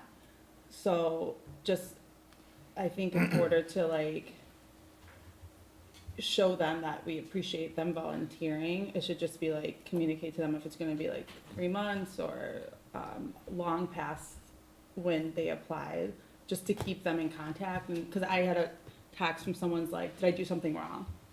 I filed my application in early December. So I think just the uncertainty in the application process, not knowing when the appointment's coming, gets, people get hesitant, oh, was I not qualified enough? So I think that maybe having it put out there that we had to post it again, or we don't have enough applicants or something like that, because according to the appointment policy, if we have more than 1 applicant, we could make the appointment. The policy is just a recommendation for appointments, and we open application periods, but in this case, I wouldn't have known that it was gonna be open this long. But what is appropriate, I think, is we're hoping to be able to make these appointments in March. I can have our clerk follow up with some emails that say, that they're reviewing and that they will hope to have these appointments made in March. And we could do that now. There wouldn't be something proactively that we could have done because we're not sure when those appointments are going to be made. Those are council appointments. But definitely the applications are still open, and we can follow up with applicants that have already applied to let them know that we're at least looking for the ZBA in March. Thanks. I think there's another group that deserves mention here as we're talking about our volunteer organizations, and that's Mobile Watch. Oh. We don't talk about Mobile Watch very much anymore, and I don't think that there are enough volunteers to maintain it. But Mobile Watch has been a standard bearer of public safety and security in this community for decades and works in tandem with our police department. And I know Chief Lawson and predecessors have been very, very supportive and favorable to Mobile Watch. And so I would urge people to reconsider that organization as well. I know that they meet monthly, and they've had a difficult time recruiting additional volunteers. And lastly, I'll say that, I do a weekly TV program called The Franklin Show, which is now on multiple platforms all over Michigan and now beyond. And we have thousands of viewers. And I've made it my point to try to invite Franklin businesses, entrepreneurs, authors, public officials, the museum. If you're reluctant to come on the show, I'd love to know why, because it's free publicity. And I have moved beyond Franklin out of necessity and have begun doing some big entertainment shows with music. And we're doing a DJ retrospective with the WRIF Dream Team this Wednesday. The original ABC Dream Team, which was JJ and George Beyer, Ken Calvert, Karen Savelli, Steve Costan, and I've got hundreds of people waiting for that show. So it's a fun event. I enjoy doing it. I started it to help publicize things that were happening in our community. I've gone beyond that, but I'm open and would love to continue to provide information that's useful to our community as well. That's it. Thanks, Mike. It's definitely entertaining. A couple things from me. One, I think one of the things that I don't need a response on right now, but just keeping an eye on the CDBG funds and whether or not they'll be available, just given where things are at. So once we know kind of how disbursements will work, just a report would be appreciated. Again, I don't know what the timeline on that, but just something to be mindful of. Next, I would like to entertain the conversation of having a workshop for the council members before, in the near future, before either the March or April meeting, so that we can reset our priorities for what we're looking to accomplish on council. It's something that we had initially kicked off during the previous council, but now with new trustees, our efforts kind of died with the last council. I think it's time to pick it back up. I think it will help align not just our focus, but also as a representative to the Planning Commission, help to align what we're trying to drive forward as well as what the Planning Commission is working on. So again, I think that will get us all moving in the same direction. The other thing is, I guess piggybacking off the appointment process, the only thing that I would say is that I know we said that the appointment process is a recommendation. I would say that it is a recommendation to the extent that there is no legal obligation on us to follow it. It's merely a policy, and I do acknowledge that. But I do also want to say that the reason that we put it into place is to have predictability for applicants, to ourselves as well. Because the truth is I'm less concerned about saying the deadline for when somebody has to apply, and more about making sure that, one, we're now in a position where the Planning Commission is down to people, and I'm sure that's felt as we saw with the special meeting. They actually had to, in order to hold the special meeting, had to kind of work through their schedules to make sure that they could actually have quorum. So we're putting them at a disadvantage by not pushing it forward, and I know that the ZBA is a little bit easier in the sense that they only have one spot that they need to fill. So if they have 2 applicants, we can immediately move forward, whereas the Planning Commission, I would guess we would want probably 3 applicants for consideration to the extent that it's reasonable to do so. But I just don't want to continue to delay the appointments and put our boards, commissions in a position where they need the additional resources of the melting pot of minds. So I just wanted to provide that as kind of the last thing. Anybody else?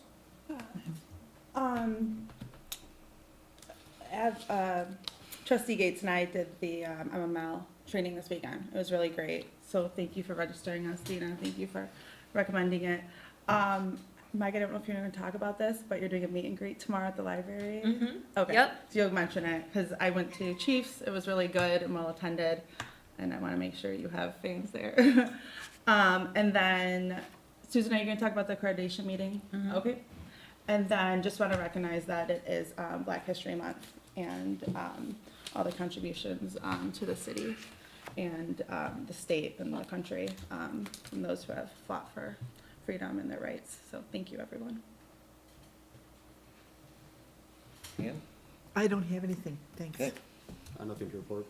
All right, administrators report. I don't have a lot to report, as Angelina just mentioned. Thank you. I have a meet and greet tomorrow. You can come out and talk to me a little bit. It's going to be at the library, and it's hosted by the Franklin Historical Society and the library. They put together a little mixer. I know a bunch of people were out and were able to. It starts at 6 p.m. I know that a lot of people were out able to see Chief doing this a couple of months ago, so just a great opportunity to meet face to face. I'll have some of my staff there, get to know them as well, and ask us your questions. We've been really busy with getting Main Street accreditation, which I'll leave that to Susan to kind of talk about more, but that's been something that's been taking a lot of effort over here, working through contract negotiations with our PD, which has been a really great experience. I think that we're on the right path, and hopefully by next month we have a contract that we can bring to you. And then lastly, just the codification project that we've been working on with AmeriLegal is still progressing. Of course, like anything, you know, there always seems to be more than initially identified in the scope of work, but Peter, Chris Dusen, and myself have been meeting pretty regularly with AmeriLegal. We have been getting a kind of a game plan together on how to tackle this, and the goal, of course, will be at the end, we will have codified ordinances that will be up to date and hopefully eliminate a lot of the ambiguity that we see sometimes with changing in state laws or a plethora of other factors. So it was time that Franklin did that. I appreciate council putting forward that as a priority and funding this initial sort of pick through our ordinances, and we'll have more to report as that progresses.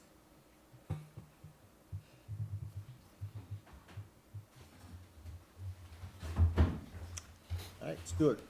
So first of all, before you go, I didn't mention earlier, I was gonna say when we did the site plan, but a special thank you to you and the planning commission Yes. for taking the time to do a special meeting to expedite the Franklin's permitting process so that we could get it, so that they can move forward. So kudos to you guys and thank you very much for making that happen. I'm sure they greatly appreciate it, as do we.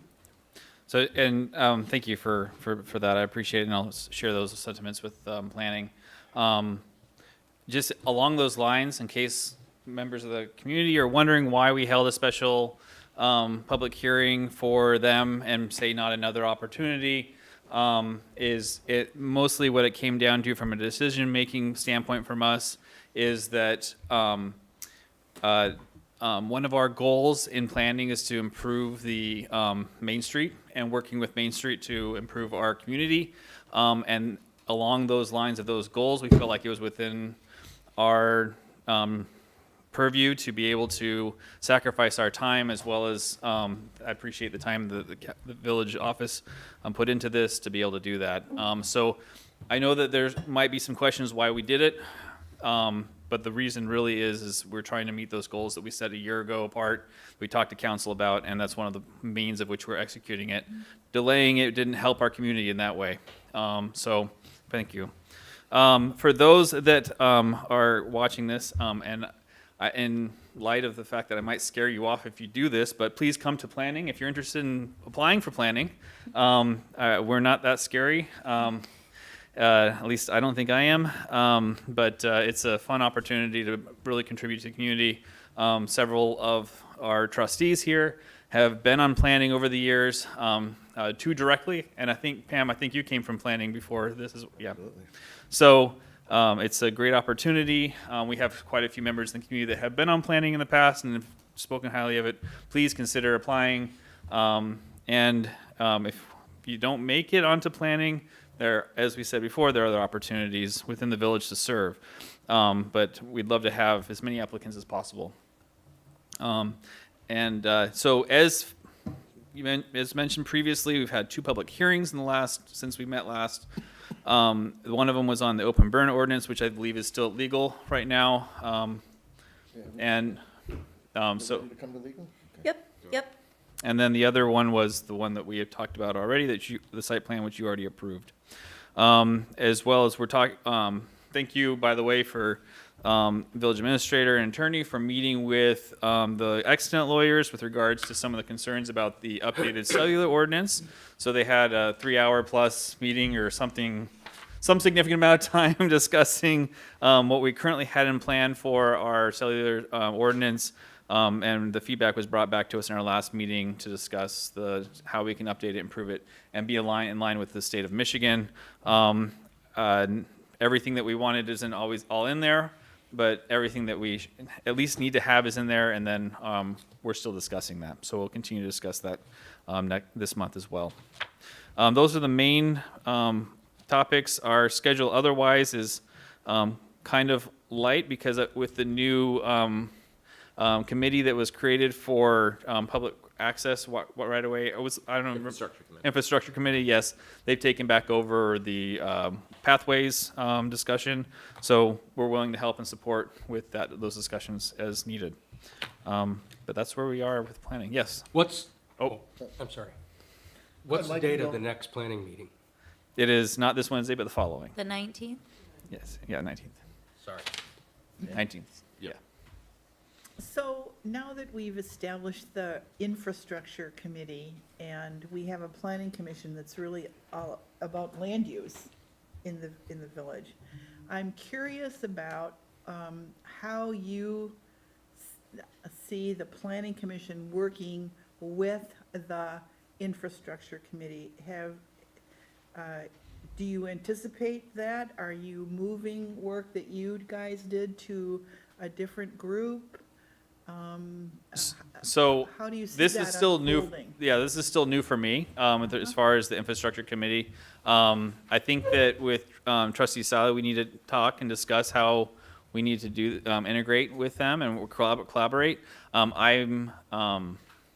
It's not quite clear to me exactly how we're going to mesh, Okay. but it is something that we do need to define. Yeah,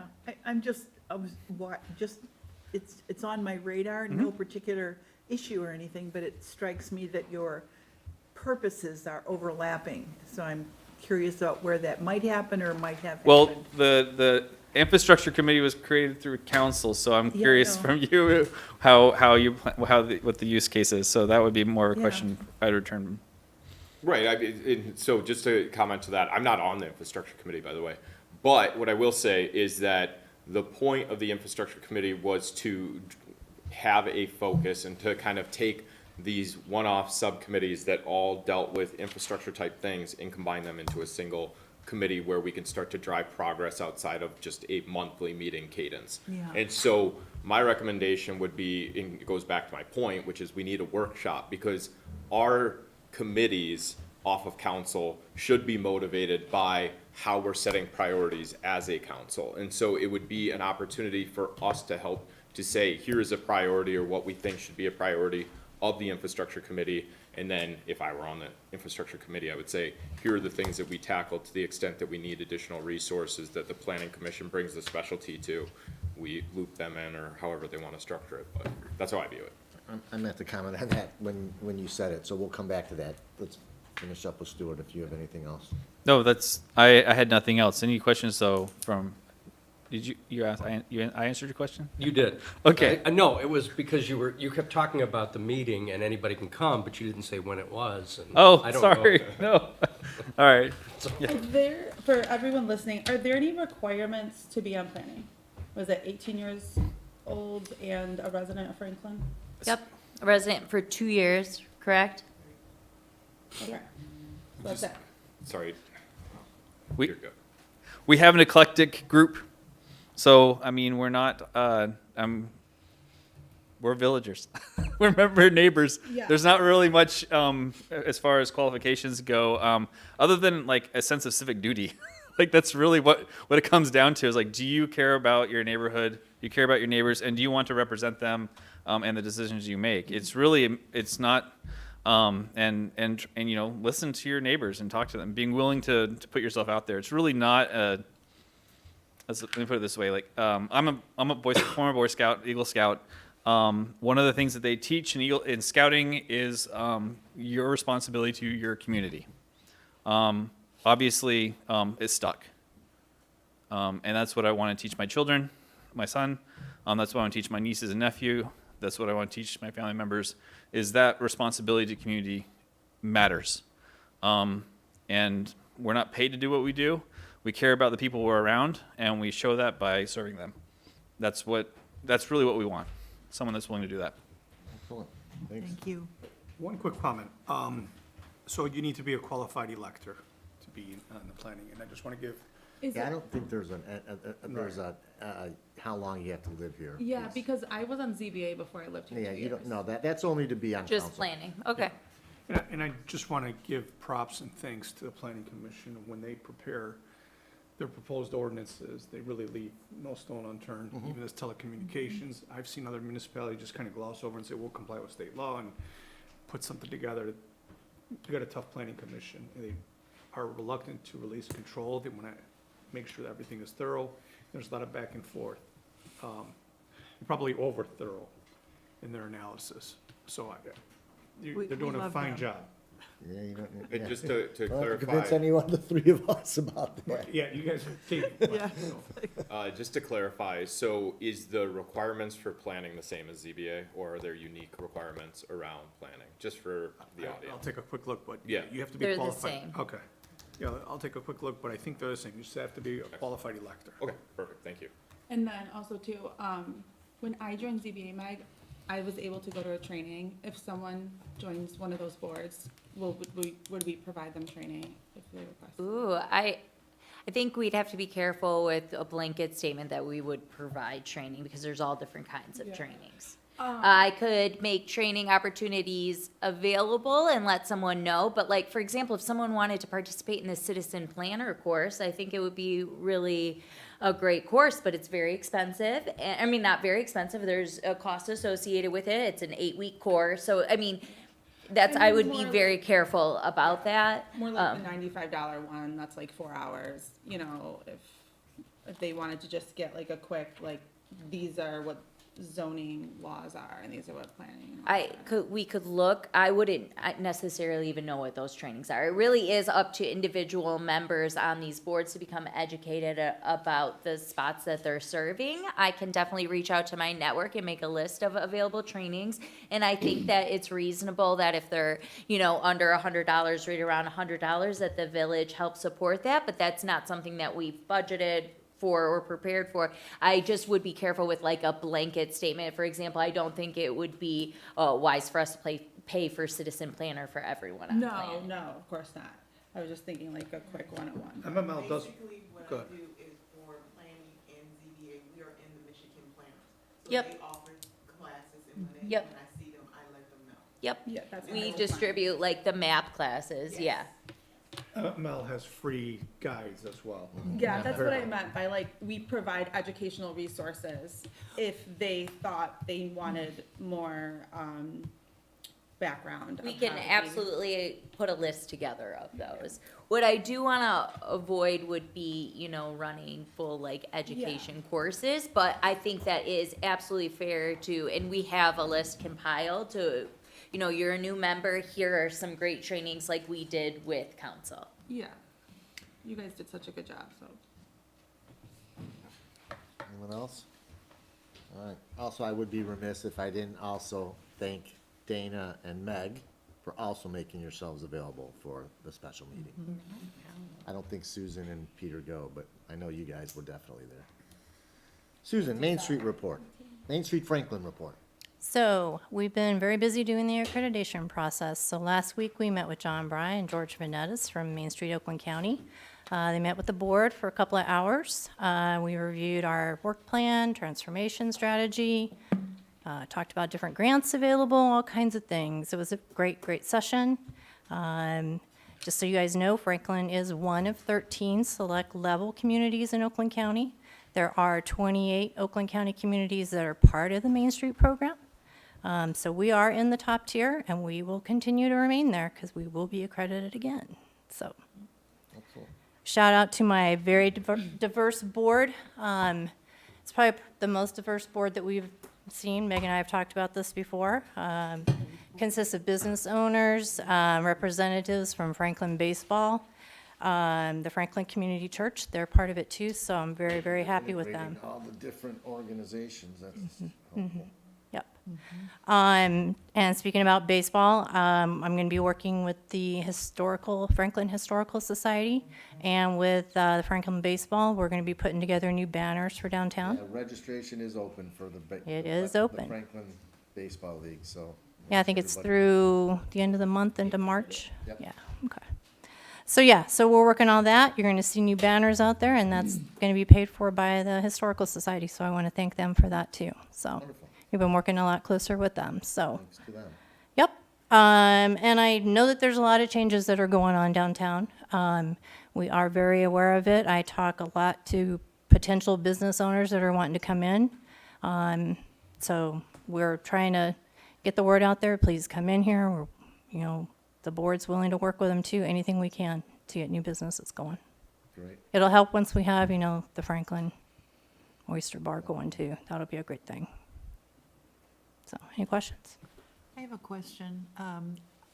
When we were talking with Stuart, David mentioned a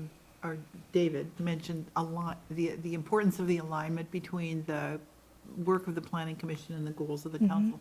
I'd invite you and Main Street as well, economic development, to participate in those discussions, because it seems like the kinds of projects you're probably looking at will require council support and resources. Yeah, and I will go to those. Yeah, when so you- it would be really important to, And I go to the HDC when definitely when it's something downtown, so. yeah.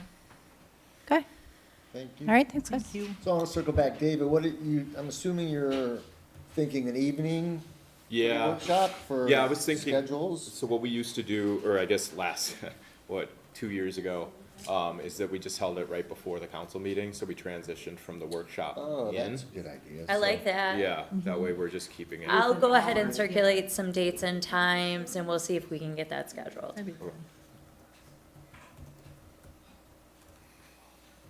Okay.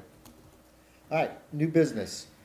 So we have two different budgetary amendments. We have them separated out. The first is a public safety budget amendment to address changes in the public safety budget throughout the course of the last few months, and then as well as a general administration budget. So let's start with the public safety amendment. I'll go ahead and introduce it. Since both of these would have come out of my office in particular, I can probably answer most of your questions on them.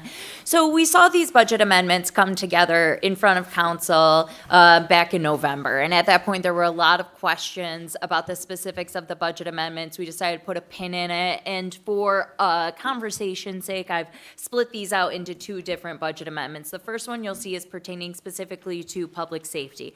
Predominantly what you're seeing here is something that the village has been talking about since the last budget season, which was taking 4 part-time positions and instead having 2 full-time positions open. So it's this merge of these 4 part-times into this full-time position. A bulk of what you're seeing as far as the police salaries that are being requested and the holiday pay is a result of those positions coming over and making us have 12 full-time positions over at the PD. Now, this was a discussion that happened a lot during council, happened during budget season. It was something that had a lot of consensus behind it and had a lot of support, but needed the technicality of actually amending the budget to reflect these changes. So that's what you're seeing here today. There is some training that increased over there, but the majority of it is the combining of those positions. You're also going to see furniture and equipment for $55,000. Those are for the generators. So if we remember, we had generators before we had the furnaces. So there's some fees that were incurred there. There was a buffer that was kind of built in some different areas, and I sat with Chief and we looked, and there were some areas that we could, cut back and get a little lean, and so that our actual ask on this budget amendment was less. So the PD budget was looked at very comprehensively and got us to the figures that you'll see in front of you here, which are the requests to go ahead and have our current budget reflect our current spending. So, the one thing that is not about approving this, but still kind of tied into the conversation that you were just having, is that, based off of the study that we just, not study, audit, assessment, whatever, the audited financial report, one of the things that they talked about as something that we have to be mindful of is the pension fund balance.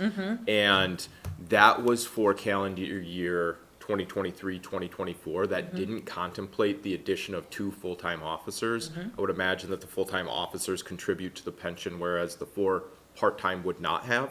So we're taking on additional liabilities there. Something that we're not gonna resolve here, but something please be mindful of and have these communications within the finance committee.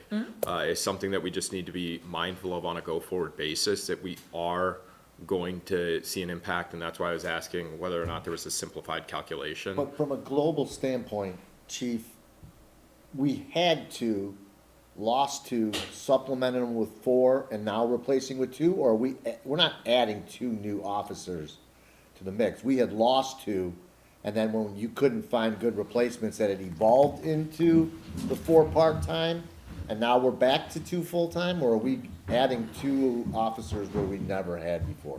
So a lot of this came about before I took over, so I'm not 100% sure of the conversations. We had 4 part-time people, and I thought our staffing was at 11, and we removed the 4 part people and had 1 full-time, but I could be mistaken on that. That was what I thought. So, to your point, David Goldberg, before the part-time positions, there were unfilled full-time positions that became part-time positions. And they had remained that way for a while. And then the part-time positions were existing. And then back in April-ish, April, May, we get this memo that comes over that says, for a plethora of reasons, part-time positions really aren't serving the PD the way that it should be. But based on where, it's my understanding, of course, this predates me, but based on where that conversation happened and where budget season happened was a discrepancy. So they moved through with the budget that they had been planning on, knowing that they would have to make the amendment. But to your point, these used to be existing positions that became part-time positions that are now going back to full-time positions. Okay.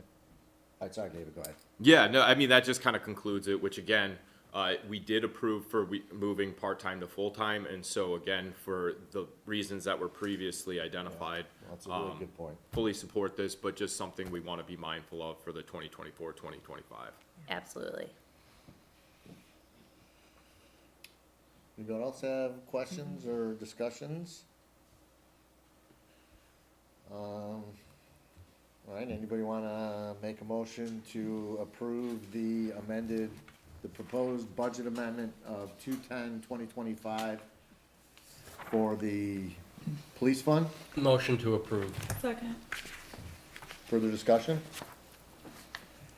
All in favor? Aye. Aye, opposed? Chief, as always, thank you to your men and, Thank you and your men and women. We appreciate you. All right, next is, and more of an administrative budget amendment. This covers everything else in our village budget outside of the police fund.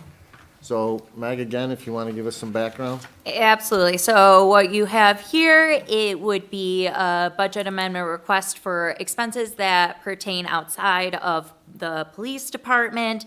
They would date back from any time from July 1 until now, until current. They include things such as my salary and the retirement contributions and benefits that you're paying me, some staff salary increases. There was approved repairs and maintenance that were made to the building oh, and this would have been at the end of August. That's what you're gonna see in this $4,000 there, under buildings and grounds. So the letters, the red letters, will give you some more information about what each expense pertains to, but this would have been the adjustments that need to be made in order to get our current budget reflecting reflecting expenses which have incurred in the last 6 months. For letter D. Yep. Village budgeted for $40,000 part-time position, but ended up hiring a social media contractor for $16,000 instead.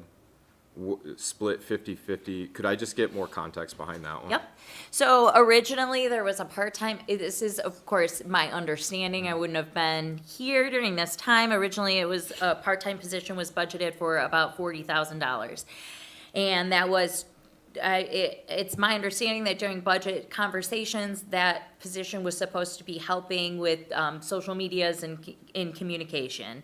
Social media contractor is then hired, paid for partially through Main Street because they serve Main Street. Is that correct, Susan? And then partially through, that's what the 50-50 split is, half of the Village Fund and the Main Street Fund to support that social media person. So because that position has remained unfilled for the last 6 months, there is a certain portion of dollars that have been unspent.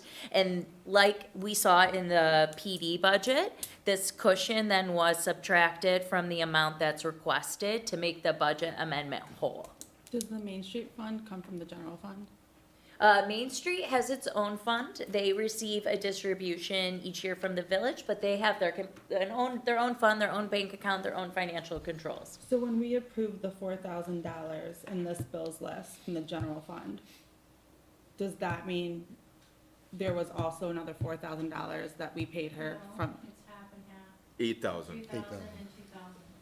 No, it's this. It's 2,000 a month, so it's 1,000 for Main Street and 1,000 for the village. Then why was it in the general fund under the bills list?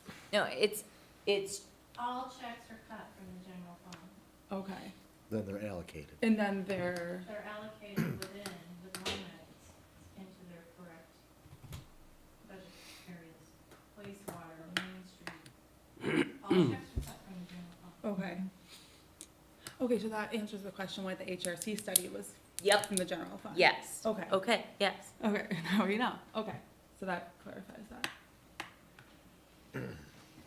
I make a motion to approve the budget amendment. Well, second. So I have, can we talk about it now? Yeah, further Okay. discussion? Yep. So I have, very big pause, about the adjustment to the clerk's wages. Watching the council meeting from last June, the council approved the budget contingent upon further salary discussions and capital outlay discussions. Neither of those were had. And, it was apparent that those were just never brought back to council by the former administrator. And this wage adjustment was done without council approval to a position that is council appointed.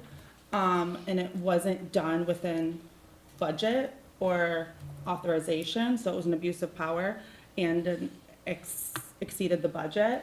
And just referring to the training I just took on Saturday, budgeting is the single most important tool that this policymaking body has. And considering the financial outlook we have and that we haven't had great oversight of the budget, and that the clerk's position was given a raise in July, and then again in August, and then again in September, it really raises questions as to the former administrator, reasoning behind it, looking at the memo. There is no reliance on any documentation or performance. And then again, it wasn't, it's very high adjustment, 22%, that wasn't given across the board. And it doesn't reflect the council's intent, nor was it disclosed to council, or did it go through any sort of process And Mike and her investigative efforts, she found it, as she's done with a lot of missing documentation and gaps in our former administration and management. And so I do propose, because it is a total disservice to the clerk that this salary was relied upon, to make the salary adjustment into a type of bonus where through this fiscal year, she is given what she was told she would, but that it returned to that raise that the council approved last July. So I want to clarify one thing. So what Angelina was saying is that previously Pam had asked a question about capital outlays when we were going through the budget, and I had asked a question around combining the village, the assistant village administrator and the Main Street duties, so that 50% of the salary, basically time and a half. One person was doing duties and a half. And we had discussed separating that out so that we would, again, have somebody fully dedicated to the Main Street and somebody fully dedicated to the assistant administrator. And it wasn't something that we were able to resolve at the time that we were having that conversation. And so what we had said was, okay, like for the purposes of us approving the budget, we will approve it, but Roger, we need to resolve and separate out these positions. Please come back to us. It never came back to us. And so that specifically was what we were hoping to achieve. Now, what I do have a lot of concern with in approving this is my frustration with Roger as the previous administrator. And I believe that the taxpayers need to understand kind of what occurred, which was I was approached as on personnel about consideration of giving a raise, and this was months ago, early fall. I don't remember specifically when I was first brought to this. And at the time I said, I'm not opposed to giving a raise to the village staff, but I want to see it contingent upon performance metrics. But because Roger wasn't tracking any performance metrics or setting goals for how to judge performance, that we need to come with the performance goals and then we can do a reflection of that. So it was tabled for the time. It never came to personnel to have that communication. Then following that conversation, I had a conversation with the then president, Bill Lamont, at the Scarecrow Building event, and he asked me again about the raises.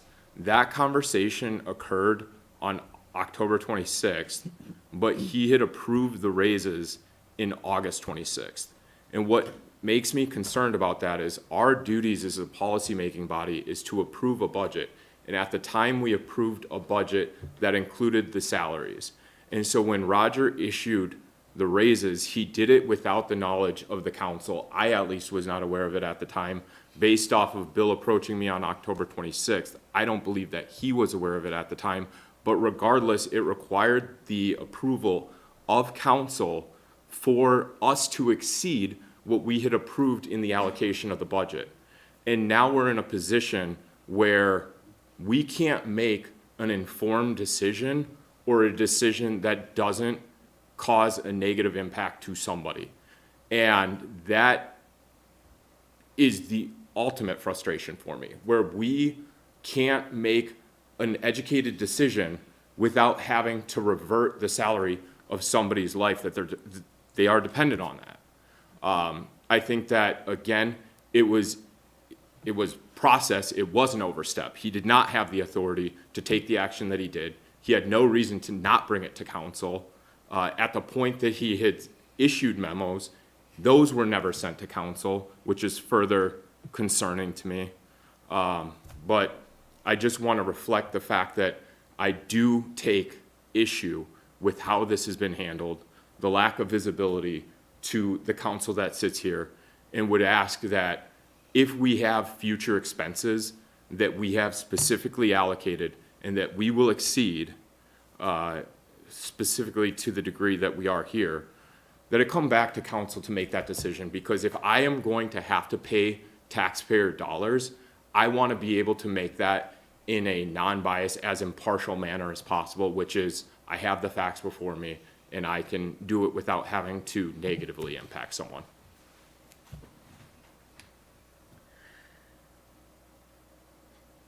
Pam, you say something? Yeah, I think one of our trustees has made a request that might require an amended motion. You Well, we have a said, motion on the floor. yes, I understand that. I'm just before we do any acknowledging, before I amendments- speak, I'm just acknowledging that. Okay, All but, right, well, yeah. so I want to just comment on this.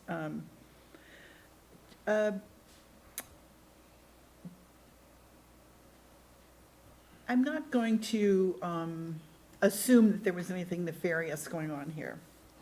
I just know that people have different views of reality. And I'll leave it at that. What I am concerned about the same things that David, Solly mentioned and Angelina mentioned. That's what happened.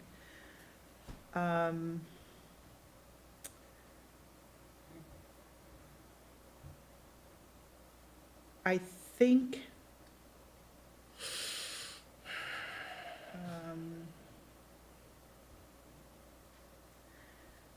I'm not willing to support renegotiating or resetting an agreement that was made by the administrator. I'm not willing to override that at this point. At least my vote will not support that. My question is, going to perceptions, is it possible that our past administrator, kind of looking at you, Peter, and you, Meg, assumed that he did have authority to do what he did? You know, we have our charter and our practices allow the administrator a certain amount of wiggle room on salaries. And honestly, it could be as simple and straightforward as Plant Moran. And we did approve that expenditure for that compensation study. I believe we did do that. I don't know that we did. And I've never Well- seen a compensation study, it's not reflected in the memo. Well, we haven't seen it. Yeah, I'm just saying, I don't, like, we don't do budgets based off of line items, Right. so that wasn't in there, and then Yeah. it was never brought. I that mean, we were there's lots of commissioning it. problems with this. Yeah, I'm yeah. not arguing about that at all.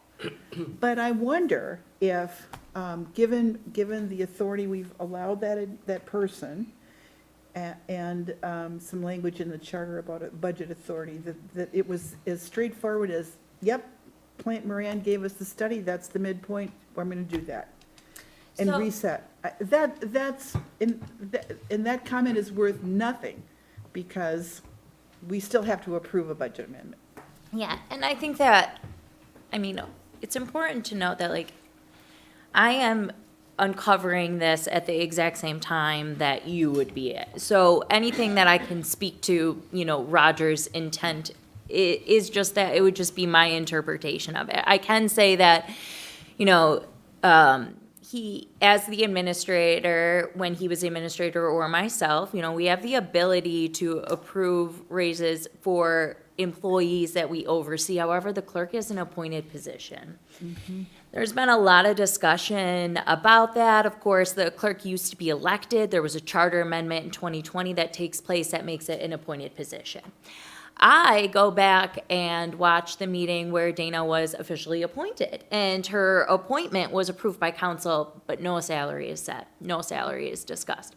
So I don't know how you could make the call that, yes, she's appointed, and the fact that council needs to ratify her appointment, but she's not appointed in the sense that he would have the oversight to give a unilateral raise without any recommendation of council.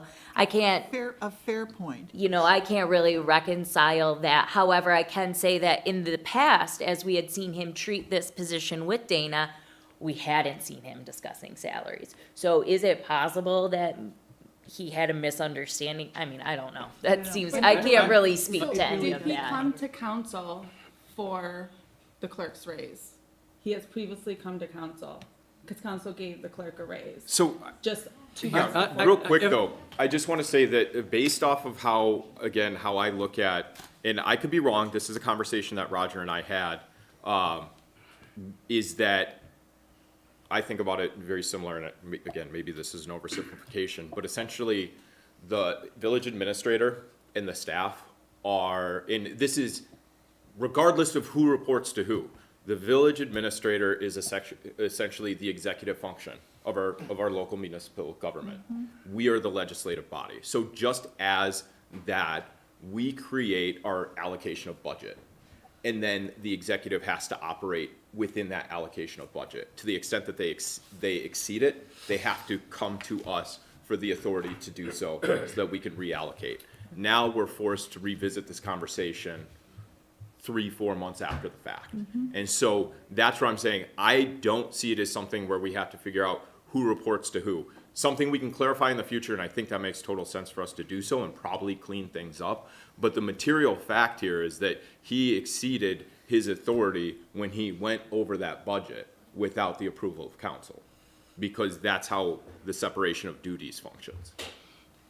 I would also suggest that there are some valid points made here, but that I'm reluctant to relitigate the displeasure that some had with our previous administrator. I don't think anything he did was done maliciously or nefariously.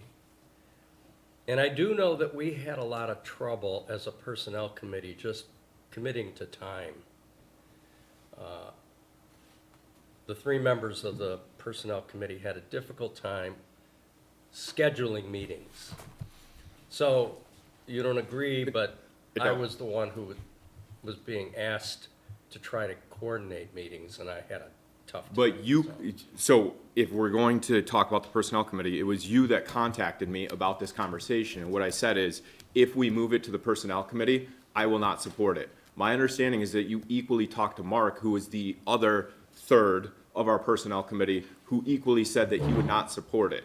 And so that's why it didn't go to the personnel committee. Regardless of whether or not scheduling was ever a thing, he exceeded his authority. He didn't reach out to me to say, let's push this through. If you had communications with Roger, that was between you and Roger. And shame on him, because he should have gone through the proper channels. As I recall, that was the intent. And whether you supported it or not, we couldn't get the 3 of us together. It's not whether I supported it. Well, you said you didn't, so No. I don't remember the specifics. What I am saying- Apparently, you have done a deep dive on this. Because I'm extremely frustrated at the fact that Roger exceeded his authority and put us in a position where we are discovering that we have exceeded what we were paying somebody by 22%. We were not allowed to make that educated decision. And we ultimately are responsible to the taxpayers for how much we go over budget. And then when we go to them and we say, we need a millage increase, why? Because somebody decided to exceed the authority that they're given. That is my frustration. Can I further that? Okay, go ahead. No, you go. So trustee Hansen asked a question of whether the administrator had authority. So the ordinance 248.06 gives the village administrator responsibility over the village's administrator shall be responsible to the village council for the efficient and effective administration of their affairs, including exercise of management supervision over all non-elective officers and departments of the village. Okay. Language could be better. I don't have the charter language when it was amended to where village council appoints the clerk, all right? So non-elective officers would be the trustees, right? Or, I'm sorry, Elected. elected officers, right? So anyone that's non-elective officer, he or she would have authority and responsibility. We're getting into uncharted waters, whether, past protocol, past precedent. And I do want to comment that my experience is you don't know you're going over budget until you go over budget, then you come to amend the budget. Because it's out of the general fund, and things could have been done differently and been brought up to speed. I don't think there was anything malicious or nefarious in his actions. We're here dealing with it today, though, but I wanted to answer your question. Thank you for that. As we look for opportunities to do better, we can tighten that up.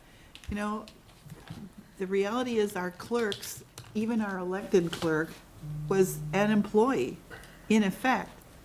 She got a pension, she got vacation, she got, and it became that lack of definition became a problem. It didn't even occur to me to think about the fact that we appointed our current clerk, because I look at her as an employee. So that would be an area to get clear about. Absolutely. I mean, I think that what we can see here is right now, as it's interpreted in the current charter and the current ordinance, that Dana is an appointed position. The clerk's position is appointed. And moving forward, raises should be approved by council, as their appointment to that spot would be. Now, if council wanted to have a further discussion about amending an ordinance to not have that be, I think that could be a relatively, manageable task at hand. I think the other thing that we're having a discussion about right now is a budget conversation. And so I think that it's important to sort of frame this under your new administration. So when I do any sort of project that will be exceeding the budget in a very obvious way, I plan to take a budget amendment to you at the same time. You are ratifying this study. We are going to support this study. Right behind that is a resolution, because the study's going to cost $5,000 and it wasn't budgeted, and we're approving that at that time.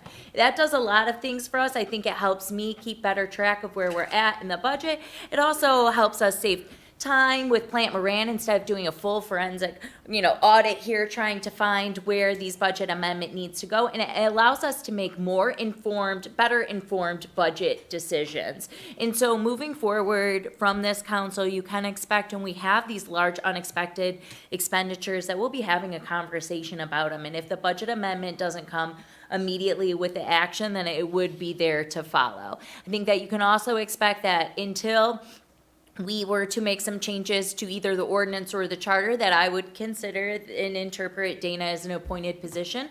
And as such, any permanent changes to her salary would come through council there. I think that we're at the point right now where there's a larger budget conversation, and that is valid and something that we can continue to navigate as we move into our next budget meeting. I think that the points brought up here tonight about policy and transparency and the way that it moved through are important, but what we have here now is a situation where funds have already been expended. And keep in mind, Dana is not the only one on this budget amendment. My salary is on there as well, and as are the furnace and other things. So we're at a point right now where we can look back and say that there is a definitely, I think without question, a better way to do this. And I think that, the buck stops here, that moving forward, we'll be handling these large budget amendments and the way that we're treating the appointed position differently than we have been in the past.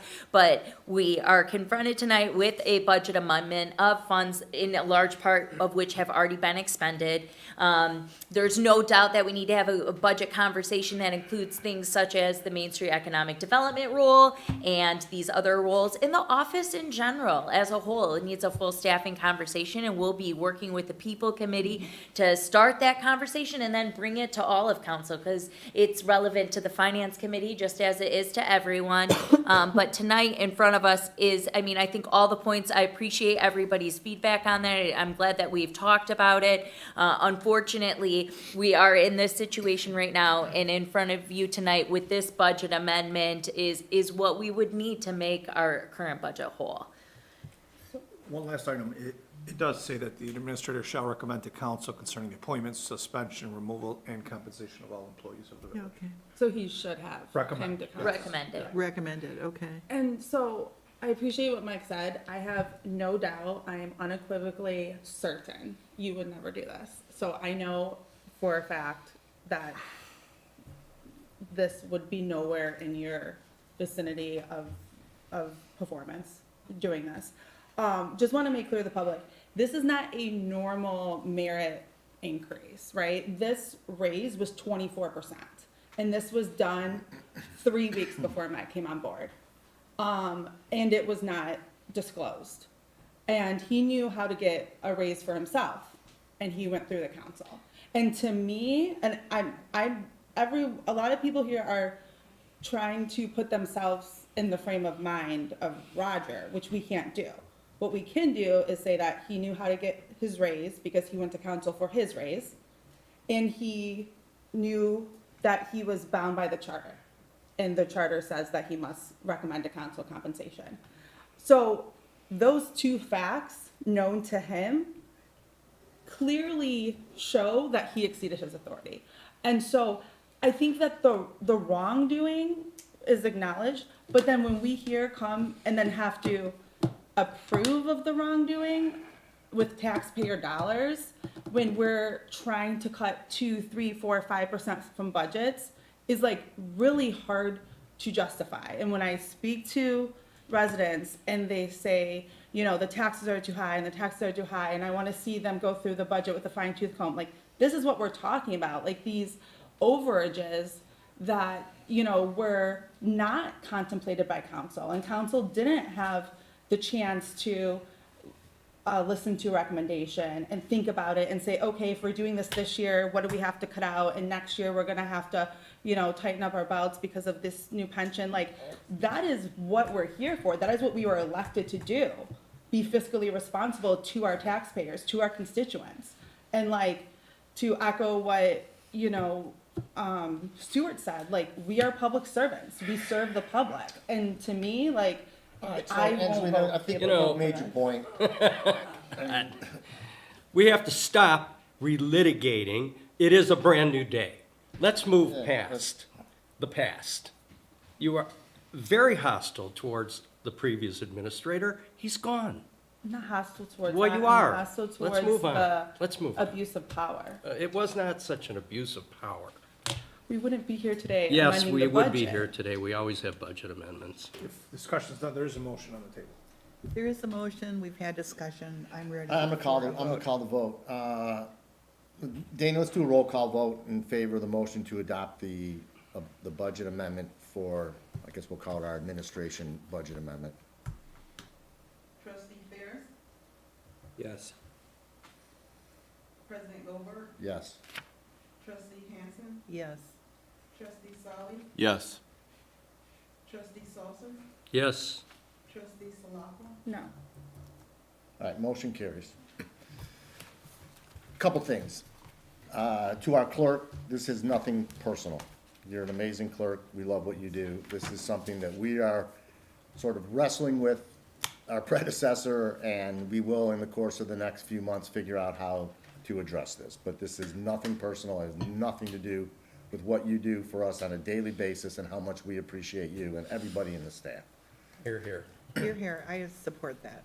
So we will address this, Angelina. We have a new year that we work out in the course of the next couple months, and I think this is definitely part of that, gonna be part of that discussion. Do we have anything else? All right, I'm gonna go ahead and adjourn the meeting.